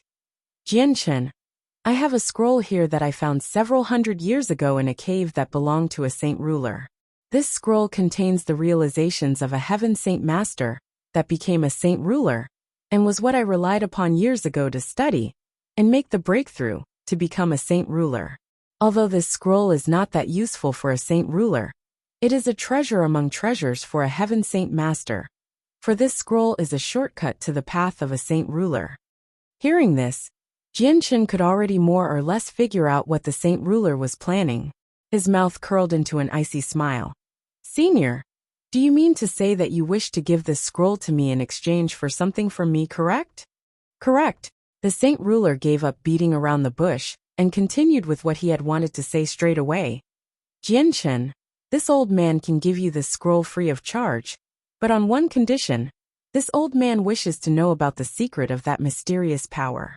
Where would one be able to obtain this secret, and how would one be able to cultivate its secrets? Jian Shen didn't hesitate to shake his head with the same cold smile. My apologies, Senior. Please forgive this one for not being able to answer. The Saint Ruler was not angered. It seemed that he had predicted this outcome and patiently explained. Jian Shen, consider this deal for a while. Although you may be the strongest of all beneath Saint Rulers with that energy, you are still a weak little ant in front of a Saint Ruler. To exchange the mystery, that is that energy, for a shortcut to become a Saint Ruler, does not negatively impact you. There is no need for considerations. Senior, if there is nothing more that needs to be said, then this one will be taking my leave. Jian Shen cupped his hands and prepared to leave. Jian Shen, if you are still not pleased with this transaction, then I will add on an additional object. The Saint Ruler was adamant, and really wished to know the mystery behind the energy Jian Shen possessed. Jian Shen hesitated slightly, but for the Saint Ruler to learn of the origin energy of the Azure and Violet Sword spirits, that was not a good thing. Despite his concerns, Jian Shen did not yield.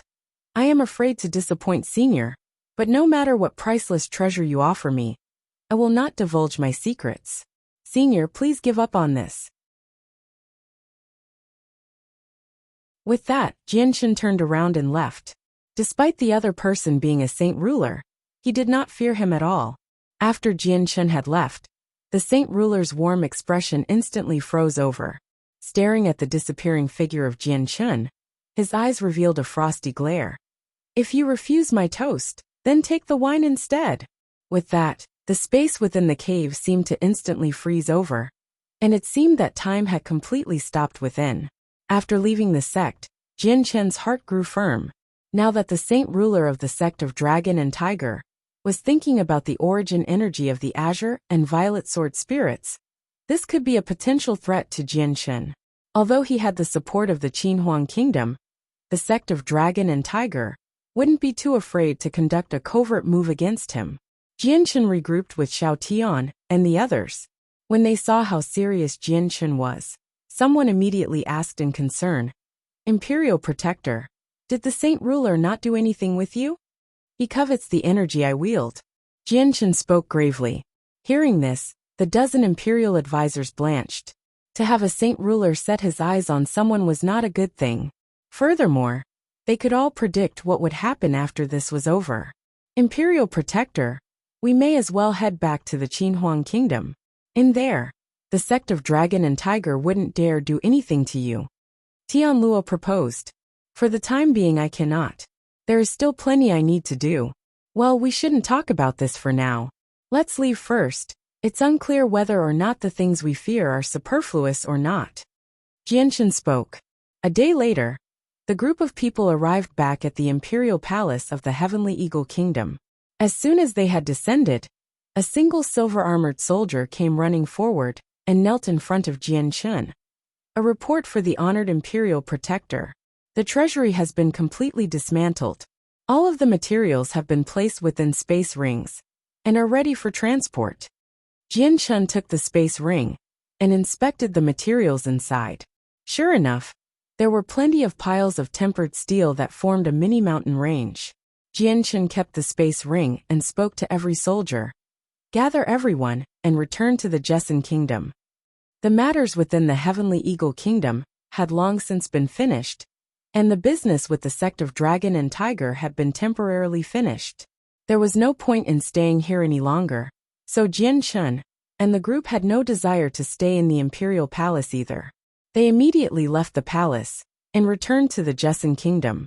This time, the entire group split between two paths. Jian Chen and the Imperial advisors traveled together through the air toward the Jessen Kingdom, while the three generals traveled with the 100 elite soldiers, who were mounted on their magical beasts, toward the Jessen Kingdom on ground. With the speed of flying through the air, Jian Chen and the 10 other individuals had only wasted 2 days' worth of time before arriving back at the Jessen Kingdom. When they descended down into Lore City, they were greeted by the 500,000 Eastern deity soldiers who had returned several days before them. At this moment, all of the soldiers were gathered in a large encampment near Lore City. Jian Chen and the other 10 individuals from the Qinhuang Kingdom entered Lore City and slowly landed in the Changyang Manor. The Changyang Manor had been completed several days ago as well. Its scale was at least double than what it was before, and a giant street now encompassed the outside of it. The ceremony for the manor had not been conducted because the most important figure of the Changyang clan had not returned yet. The family and guards of the Changyang clan had remained within the inns, living there during this time. Before the ceremony started, no one dared enter the manor. This was one of the traditions of the Tianyuan continent they feared to break. As soon as Jian Chen and his group descended down to the ground, another group of people could be seen hurrying toward them. Leading the group was Changyang Ba and Bai Yintian. Chang Wuji and several of the other elders followed them from behind. Seeing the 10 imperial advisors gather around Jian Chen like the stars around the moon, Changyang Ba displayed a look of utmost pride in his eyes. Laughing merrily, he spoke. "Xiang'er, I didn't think that you would return this quickly. We only returned 2 hours ago ourselves." Seeing his parents, Jian Chen immediately felt happier and smiled in greeting. "Father, mother, Xiang'er, the matters with the Heavenly Eagle Kingdom have been taken care of now, correct? There was no problems, I hope?" Changyang Ba asked in concern. "And everything has been taken care of. Father doesn't need to worry about these matters anymore." Jian Chen gave a comforting smile. He simply didn't dare speak about the matters that had happened with the sect of Dragon and Tiger, since he knew that his parents would be even more worried. "That's fine then. Xiang'er, the manor has been completely rebuilt. Now that you've returned, let us conduct the official ceremony in 3 days. Xiang'er, was there something you wanted to say?" Changyangba spoke. In front of his own son, he seemed to have forgotten about his own position as the head of the clan and completely handed the discussion over to Jianchen. Father, as long as you are the host, then it's fine. Jianchen smiled. So it'll be then. Now that this matter is over, Chang Wuji, I'll have to trouble you with sending out the invitations. Please invite the officials of the Jesson Kingdom for them to participate in the official ceremony of the Changyang Manor in 3 days' time. Changyangba boomed with laughter.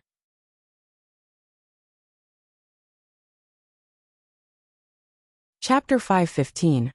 A visit from Elders Feng and Yin. The situation for the Changyang clan in the Jesson Kingdom was far different than before.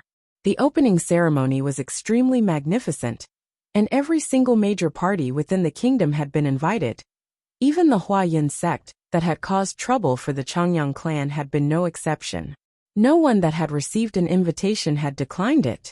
On the very first day after the invitations were sent out, plenty of people had already shown up to Lore City. These people were all the strongest representatives of their respective clans or families, and they were here to pay respect to the honorable Changyang clan. As a side mission, they were trying their best to show the friendliest of intentions to them. This time, the inhabitants of the Jesson Kingdom weren't the only ones that knew about the trek of the Qinhuang Kingdom and Jesson Kingdom to the Heavenly Eagle Kingdom. All of the surrounding kingdoms had gained knowledge of the information as well. It stirred a giant wave of attention from even the more influential factions. Even the movement of the Eastern deity swords had been investigated before everyone had made a startling conclusion. The reason why the Qinhuang Kingdom was helping the Jesson Kingdom was because of the Changyang clan. Therefore, even people who hadn't been invited to the opening ceremony of the Changyang clan showed up alongside the ones that had with plenty of precious gifts to present to the clan. All sorts of nobles showed up to Lore City, giving every single inn within the city to reach an all-time high of prosperity in the history of their business. Some inns had completely filled up within a single day, forcing several mercenaries to have no choice but to camp in the city outskirts. The guests who had arrived late all had a look of helplessness when they saw the jam-packed inns. In the end, they had to take a leaf from the mercenaries' book and set up a camp in an open clearing with feelings of injustice. The amount of people coming to congratulate them caused the entire Changyang clan to be taken back, but under the careful arrangements of Chang Bai, he was able to expand the entire banquet out onto the surrounding streets. There were now well over 1,000 tables, and every single chef from Lore City had been hired to help. 3 days later, the Changyang clan's banquet finally started, but the ceremonial host was Changyangba while Jianchen himself was hidden from sight.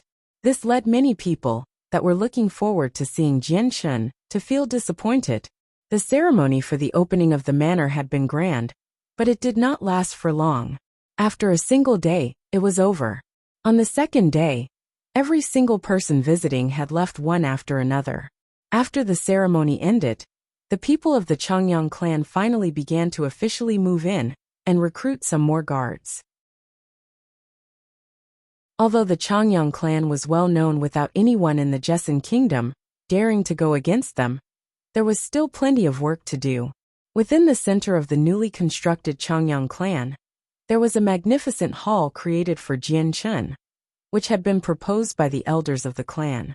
This would be a place meant specifically for Jianchen to use. And not only was the exterior magnificent, the interior design and decorations were splendid. At this moment, Jianchen, Yu Mingdong, Qinji, Dugafeng, Yunzheng, and Seniorin were all gathered around a round table. At that moment, a guard came running in. A report for the fourth master. There are 2 guests who go by the names Elder Feng and Elder Yin here to see you. What? Elders Yin and Feng? Jianchen was startled. Those 2 elders were from the Huang family, but he never would have thought that the 2 of them would have taken the initiative to look for him. Could they be here for the Saint Ruler's skeleton? Jianchen couldn't help but think with a dark expression. Jianchen, who are these 2 elders? Are they friend or foe? Mingdong asked. Jianchen hesitated before saying, acquaintances from the past. If everyone could sit here for now, I will take my leave first. With that, Jianchen immediately left the room, to walk to the gates of Changyang Manor, where the two elders, Feng and Yin, were waiting. The two of them displayed gentle smiles and gave off the feeling of amiable and friendly people. "Seniors, what wind has brought you two here to my home today? This one is truly surprised." Jianchen cupped his hands together with a smile to greet the two. "Haha, fourth master, perhaps are we not welcome to pay a visit here?" Elder Feng cupped his hands in return. Using the title fourth master, instead of Jianchen, was a sign of speaking to Jianchen with his proper title. "Seniors are definitely welcome, please come in." Jianchen smiled cordially and led the two elders into the manor. Within one of the more private rooms, the three men sat down before Jianchen spoke straightforwardly. "Seniors, I presume you are not here for the Saint Ruler's skeleton." The two elders laughed merrily before Elder Feng replied. "The fourth master misunderstands. The two of us are here solely to pay a visit and not for the skeleton. You are after all a benefactor of our Huang family. While the Saint Ruler's skeleton is important, our Huang family will not show ingratitude to a friend. Neither would we do such an act like that and earn animosity with the Qin Huang kingdom. We would not dare infuriate an imperial protector from that kingdom." Hearing this, Jianchen's eyes flashed with a gleam of light. He hadn't thought that the Huang family would be able to find out that he was the imperial protector of the Qin Huang kingdom so fast.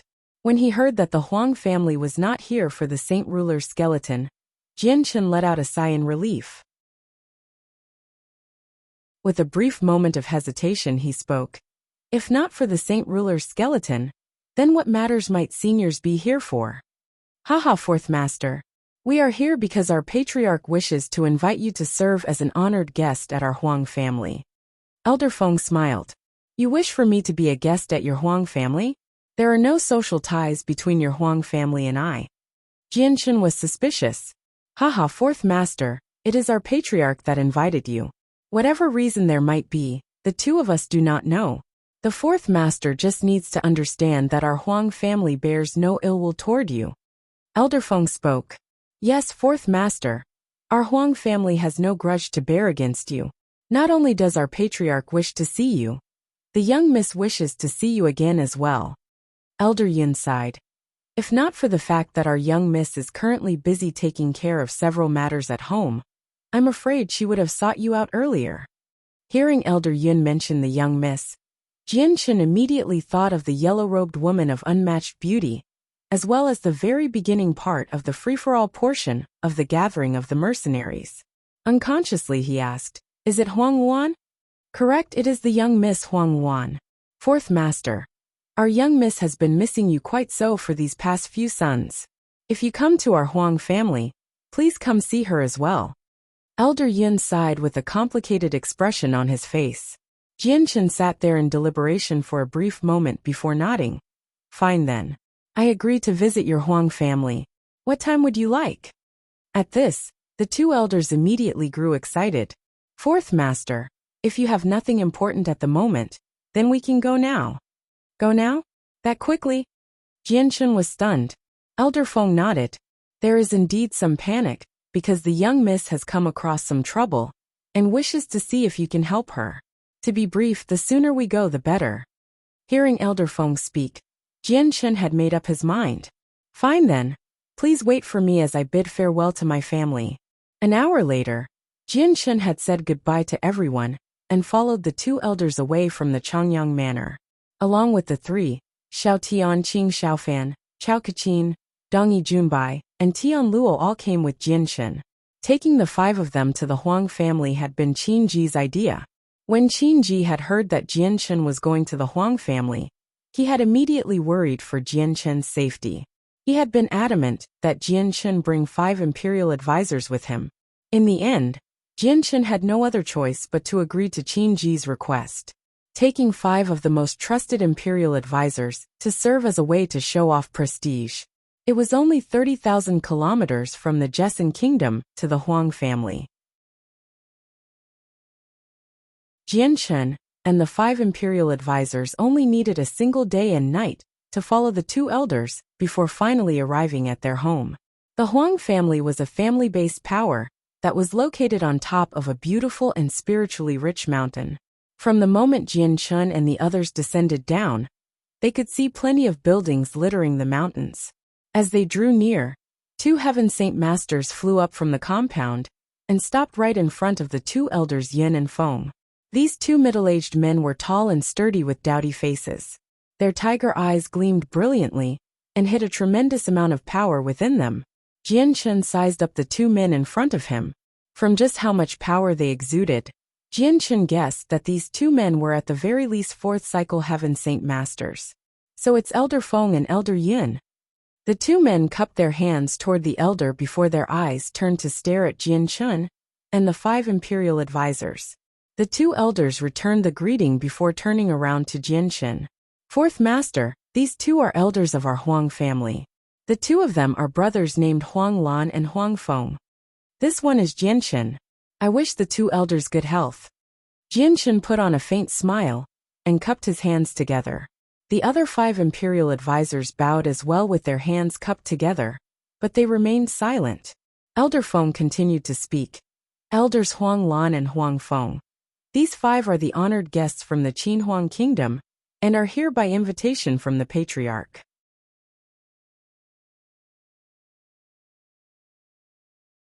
Chapter 5:16. Ancestor of the Huang family. Upon hearing that Jian Chun and the others were guests from the Qin Huang Kingdom here by invitation from the Patriarch, Huang Lan and Huang Feng immediately grew solemn and began to look at Jian Chun and the others in a new light. The Qin Huang Kingdom was several times stronger than someone like the Huang family. We welcome our guests from the Qin Huang Kingdom into our Huang family. Your arrival has truly brought light to our humble Huang family. Please come in. Elder Huang Lan spoke cordially and guided the others in with a smile. Elders Huang Lan and Huang Feng, please continue with whatever tasks you have. I will be bringing our guests to the Patriarch at once. Elder Feng smiled. Huang Lan and Huang Feng immediately felt some veneration for the Patriarch at the mention of him. In the Huang family, the Patriarch was the one they held in the highest esteem. Then we won't waste the precious time of our honored guests. Elder Feng, Elder Yin, we'll leave the 2 of you to receive our guests then. Elder Huang Feng smiled. Ever since they had realized that Jian Chun and the others were from the Qin Huang Kingdom, their attitudes had grown extremely amiable. After bidding farewell to the 2 elders, Elder Feng and Yin led Jian Chun inside the compound and to a gigantic palace at the center of it. Upon arrival, a single middle-aged man walked out from the hall. Elder Feng, Elder Yin, the Patriarch is already waiting for you all in the halls. If everyone could please enter. The 2 elders nodded before guiding Jian Chun and the 5 imperial advisors into the hall. It was extensively spacious in the hall, but it was filled with a tremendous amount of pressure.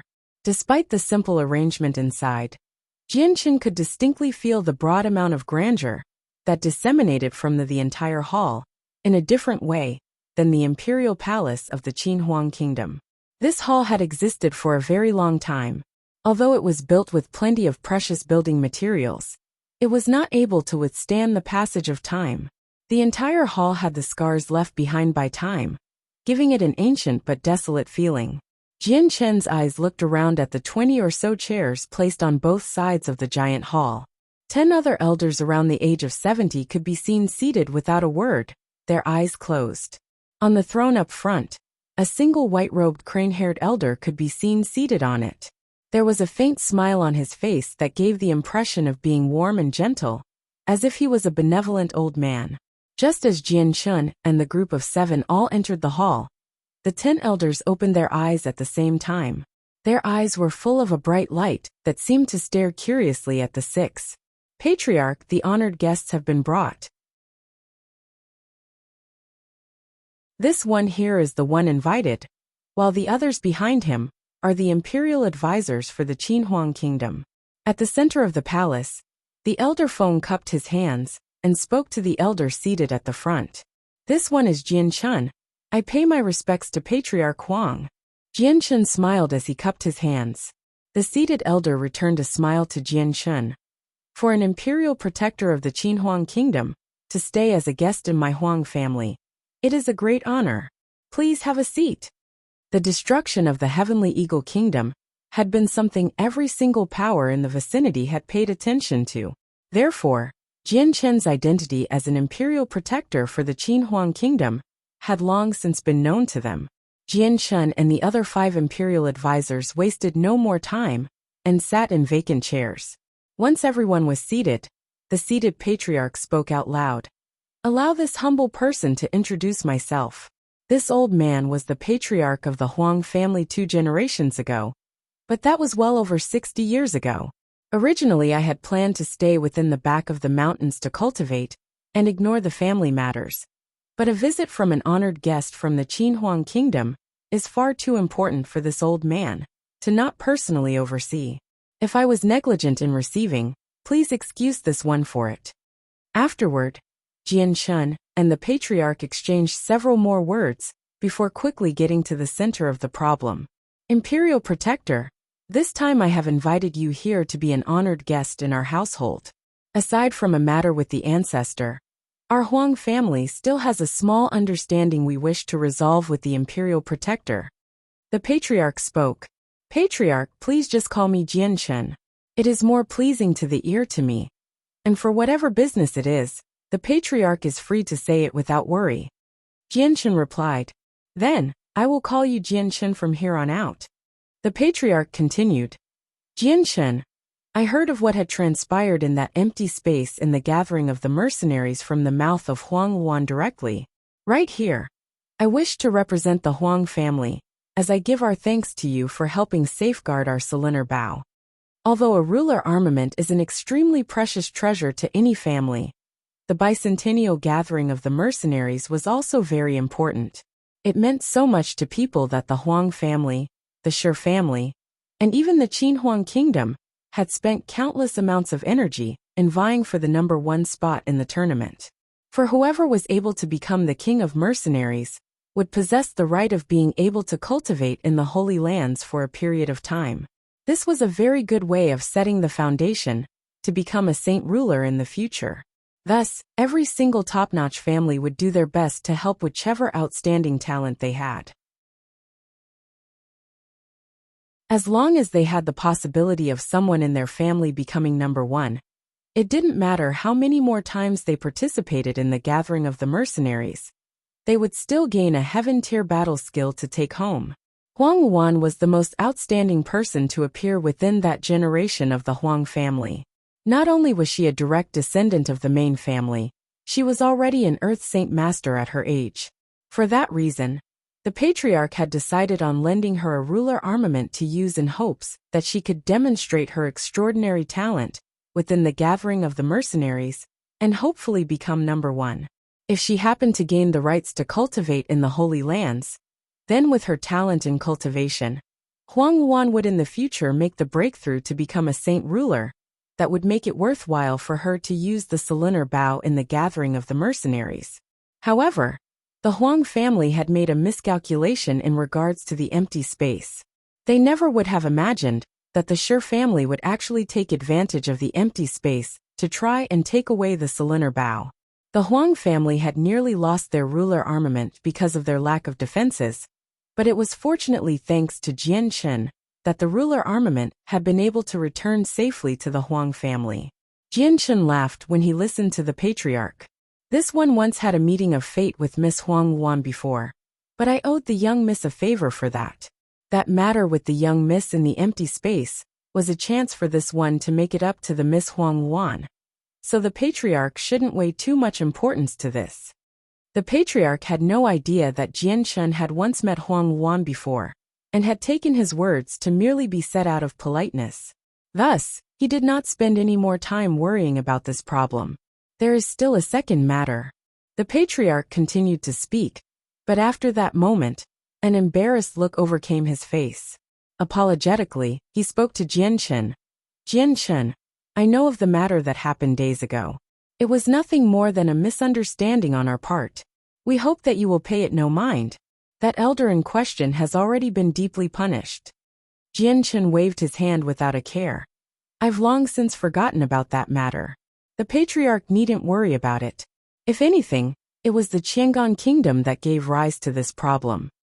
Seeing that Jianshun hadn't cared for the matter with the Saint Ruler's skeleton, the patriarch could finally rest in peace. This was after all an imperial protector of the Qinhuang kingdom, meaning that he could not be easily offended. Furthermore, even if he was not an imperial protector of the Qinhuang kingdom, Jianshun was still a benefactor to the Huang family. To forget their favors and violate kindness was something that the Huang family didn't dare commit to. Just as the patriarch was about to continue speaking, his face suddenly slackened. Just as quickly as it changed, his face calmed down again. Jianshun, our ancestor wishes to meet with you. Please follow me. I will take you to the secluded part of the mountain where our ancestor is. Elder Feng, Elder Yin, please show the rest of the imperial advisors from the Qinhuang kingdom where they will be resting. Afterward, Xiao Tian and the group followed the two elders, while Jianshun followed the patriarch to the backside of the mountain. Jianshun flew behind the patriarch of the Huang family toward the back of the mountain. Very quickly, they came to a stop at a sword-shaped mountain peak that pierced through the clouds. This mountain was about 5,000 to 6,000 meters high and towered into the clouds above. People's eyes were unable to take in the entire view, and an endless sea of clouds blocked anyone from seeing what was above the clouds. The mountain peak itself wasn't very large at about 100 or so meters tall. However, the top part of the mountain peak seemed as if a sword from the heavens had bisected the peak in two. Thus, the mountain peak was a piece of flat ground without any uneven surfaces. At the top of the mountain peak, there was a single lonely house that was established there.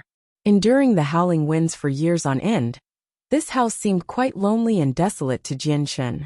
Elder ancestor, the honored guest has been brought. The patriarch bowed respectfully toward the little house. Jianshun, enter. An elderly voice called out from within. Jianshun cupped his hands before entering the house without hesitation. The patriarch hadn't any plans to stay, and turned around to immediately leave the mountain peak. Jianshun walked straight in through the doors of the wooden house.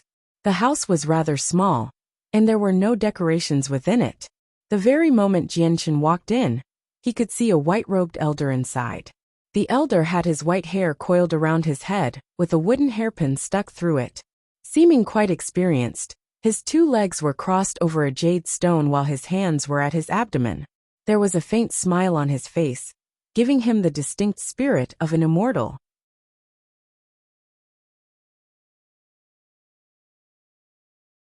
Chapter 517. Plight of the Huang family. This one is Jianshun. I pay my respects to senior. Jianshun bowed down to his waist with the utmost respect. This was a saint ruler standing in front of him after all. The eyes to the ancestor of the Huang family were sparkling bright like the moon. As if capable of staring into the center of Jianshun's heart, his eyes studied Jianshun with a faint smile and a nod of his head. Welcoming the gaze of the patriarch, Jianshun suddenly felt as if his entire body was being analyzed and understood by him.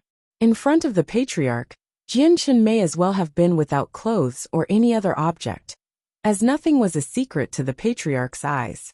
The light in the patriarch's eyes quickly receded back into an ordinary one.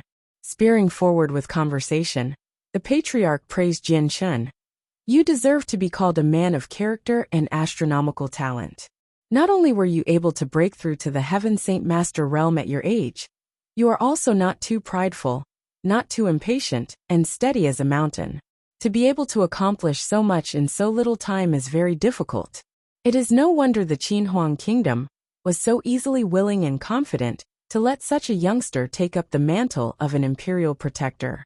Not only did they see your talent, they saw your personal character and conduct. The ancestor's words caused Jianshun to be astonished. Even with the high importance Jianshun had placed on the strength of a saint ruler, he did not expect to have his entire strength be seen through with just his eyes. That strength was too terrifying. Subsequently, Jianshun felt worried and unsure if the saint ruler would be able to see through the secret that he had no saint weapon and the existence of the azure and violet sword spirits. When he looked at the ancestor's expression, Jianshun relaxed a bit. That was because the ancestor clearly did not look as though he had seen through everything from Jianshun. Otherwise, If he knew that Jian Chun had such an unbelievable amount of strength without a saint weapon, then even a saint ruler wouldn't help but feel shocked, and would be unable to maintain a calm face like the one he had now, because the destruction of a saint weapon meant either death or becoming a cripple for a person. This was considered to be an uncontroversial fact, but Jian Chun was a deviation from this. This one feels quite accomplished with the amount of praise from Senior. I am not as outstanding as Senior says in comparison. This one is nothing and not worth so much praise. Jian Chun cupped his hands together.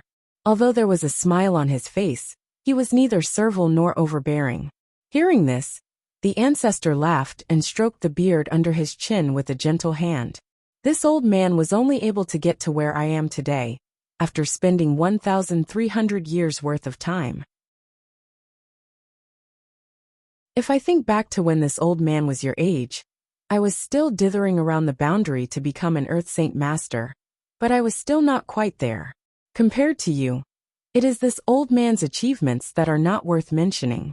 If you cultivate for as long as this old man, then you will definitely reach past this old man. At the very least, you will become an entity a layer higher than a saint ruler. Jian Chun had no look of arrogance on his face. Having the memories of 2 lives, he had experienced many things that had honed him. With the great waves and tremendous winds, Jian Chun had lingered between the realms of yin and yang. Compared to the children born and raised within the greenhouse-like family to mature, Jian Chun was completely different. He had long since been mentally fortified by his experiences.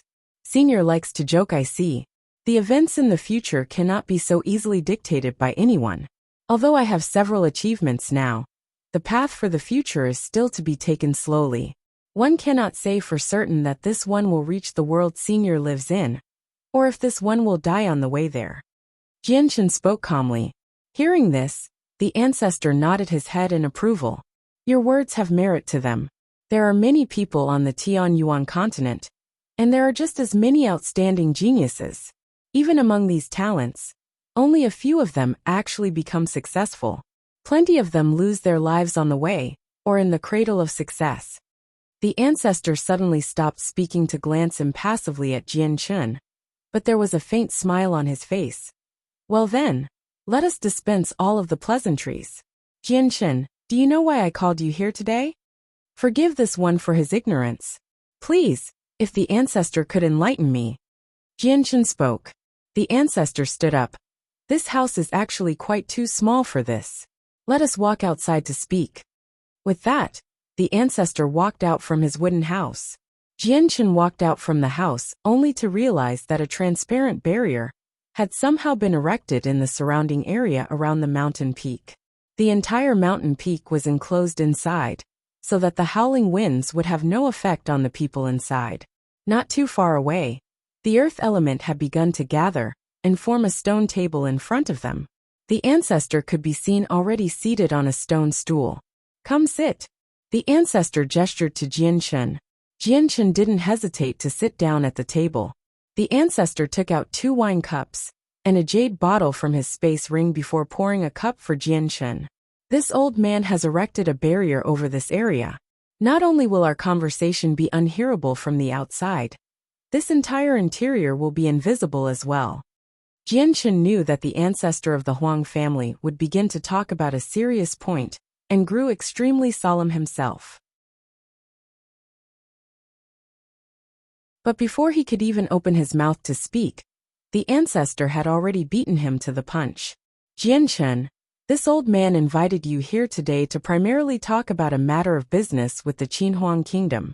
Since you are an imperial protector for them, your status is even higher than that of the king. You represent the Qinhuang kingdom. He spoke. Pondering, Jian Chun asked, what sort of business might Senior be talking about? The ancestor did not reply right away. He instead took a sip of his wine. After a small while, he finally continued. Jian Chun, this old man does not enjoy beating around the bush, so I'll speak honestly. Our Huang family wishes to ally ourselves with the Qinhuang kingdom. If the Qinhuang kingdom is able to help us survive something, then our Huang family will never be able to thank the Qinhuang kingdom enough. Senior, would it be possible to tell us just what circumstances the Huang family is in? Is it related to the Shi family? Jianshan asked. The ancestor shook his head. If it was the Shi family, then our Huang family wouldn't be forced back in such a manner. This time it is because of the Hongfu clan. Hongfu clan? Senior, could this Hongfu clan be even stronger than the Shi family? Jianshan spoke with a newfound interest. The ancestor nodded his head. Correct. To be specific, the Hongfu clan is several times stronger than the Shi family. That is because in their clan, they have 2 saint rulers and 2 ruler armaments. What? 2 saint rulers? Jianshan was dumbfounded. On the Tianyuan continent, a clan that had 1 saint ruler was already considered one of the best clans. But the Hongfu clan had actually 2 saint rulers. Their strength wasn't too far off from the sect of Dragon and Tiger. Seeing the shocked look on Jianshan's face, the ancestor of the Huang family gave a reassuring smile. Jianshan, you needn't worry. While the Hongfu clan has 2 saint rulers, their strengths lie upon the 2nd and 3rd layer. Even if they both wielded ruler armaments, this old man could handle the both of them alone. Jianshan was shocked once again. He looked at the ancestor with a newfound light in his eyes. If he could go against 2 saint rulers wielding ruler armaments by himself, then just what level of strength had this ancestor reached? The 4th layer? He had to at least be at the 4th layer. The ancestor continued to speak. The grievances between our Huang family and the Hongfu clan have long since reached a point of no return. They had started several thousand years ago, and up to even now, our Huang family and their Hongfu clan have been at equivalent strengths almost. Even now, our 2 families would suffer tremendous losses if we were to fight now. Thus, there has never been any conflicts between our 2 sides, but in private, there have been countless clashes that occur on a frequent basis. Even this old man has fought several times with the 2 saint ruler, but it has never been so serious yet. A few years ago, the Hongfu clan and another family began to get close. In addition to having the Yin family draw close to them by use of marriage, they begun to treat our Huang family even more threateningly. Just faintly, they have already started to bring us closer to a battle to the death, through an ever-increasing amount of pressure. This was the reason why the offspring of my Huang family had entered the empty space without a barrier during the gathering of the mercenaries. This old man did not use any energy, so I could conserve as much energy as I could in the case that the Hongfu clan and Yin family made a surprise attack. What this old man didn't think of was the fact that while my Huang family was minding their own business, the Shi family would suddenly attack our Huang family. They tried to steal away the ruler armament in our possession, and although this old man has no way to forcibly recall the ruler armament, it would cost some of my vital energy to reclaim it. Without a ruler armament, if the Hongfu clan and Yin family unleashed a surprise attack, even I would not be able to stop their alliance. From this, I can only imagine that if the Shi family did not get roped in by the Hongfu clan, then they had at least reached a secret agreement with each other. The ancestor's face looked helpless. With a sigh he spoke. The combination of the Hongfu clan and Yin family is already a considerable amount of pressure to my Huang family. With the added Shi family, my Huang family would have no power to defend ourselves if they all attacked together. Thus, my Huang family is desperately looking for an outside power to assist us. Hearing this, Jianshan felt a headache occur. The Huang family was certainly facing an unhappy situation. The Hongfu clan had 2 saint rulers that the ancestor of the Huang family was still able to fend off with difficulty.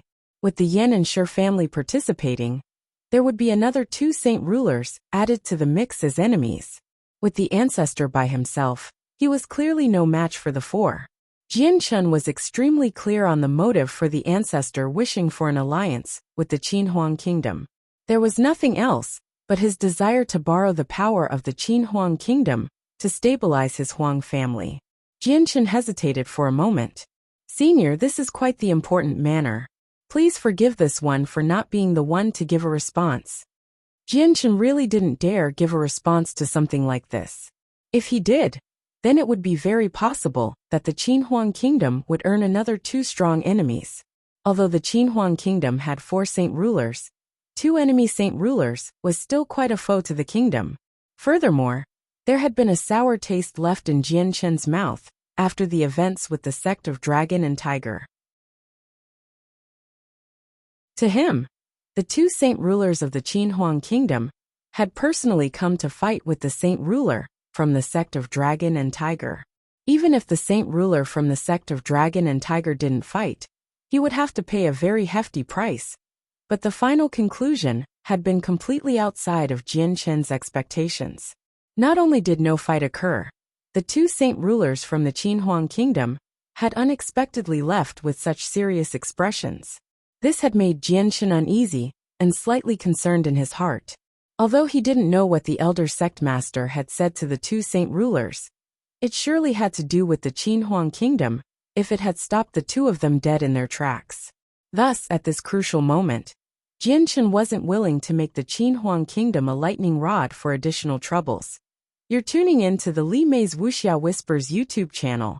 We're so grateful for your support, and don't forget to subscribe to join us on this incredible journey through captivating stories. Your generosity through donations truly makes a world of difference, as it's the primary source of revenue that allows me to expand and enhance this channel for you. Thank you from the bottom of my heart for being a part of this adventure.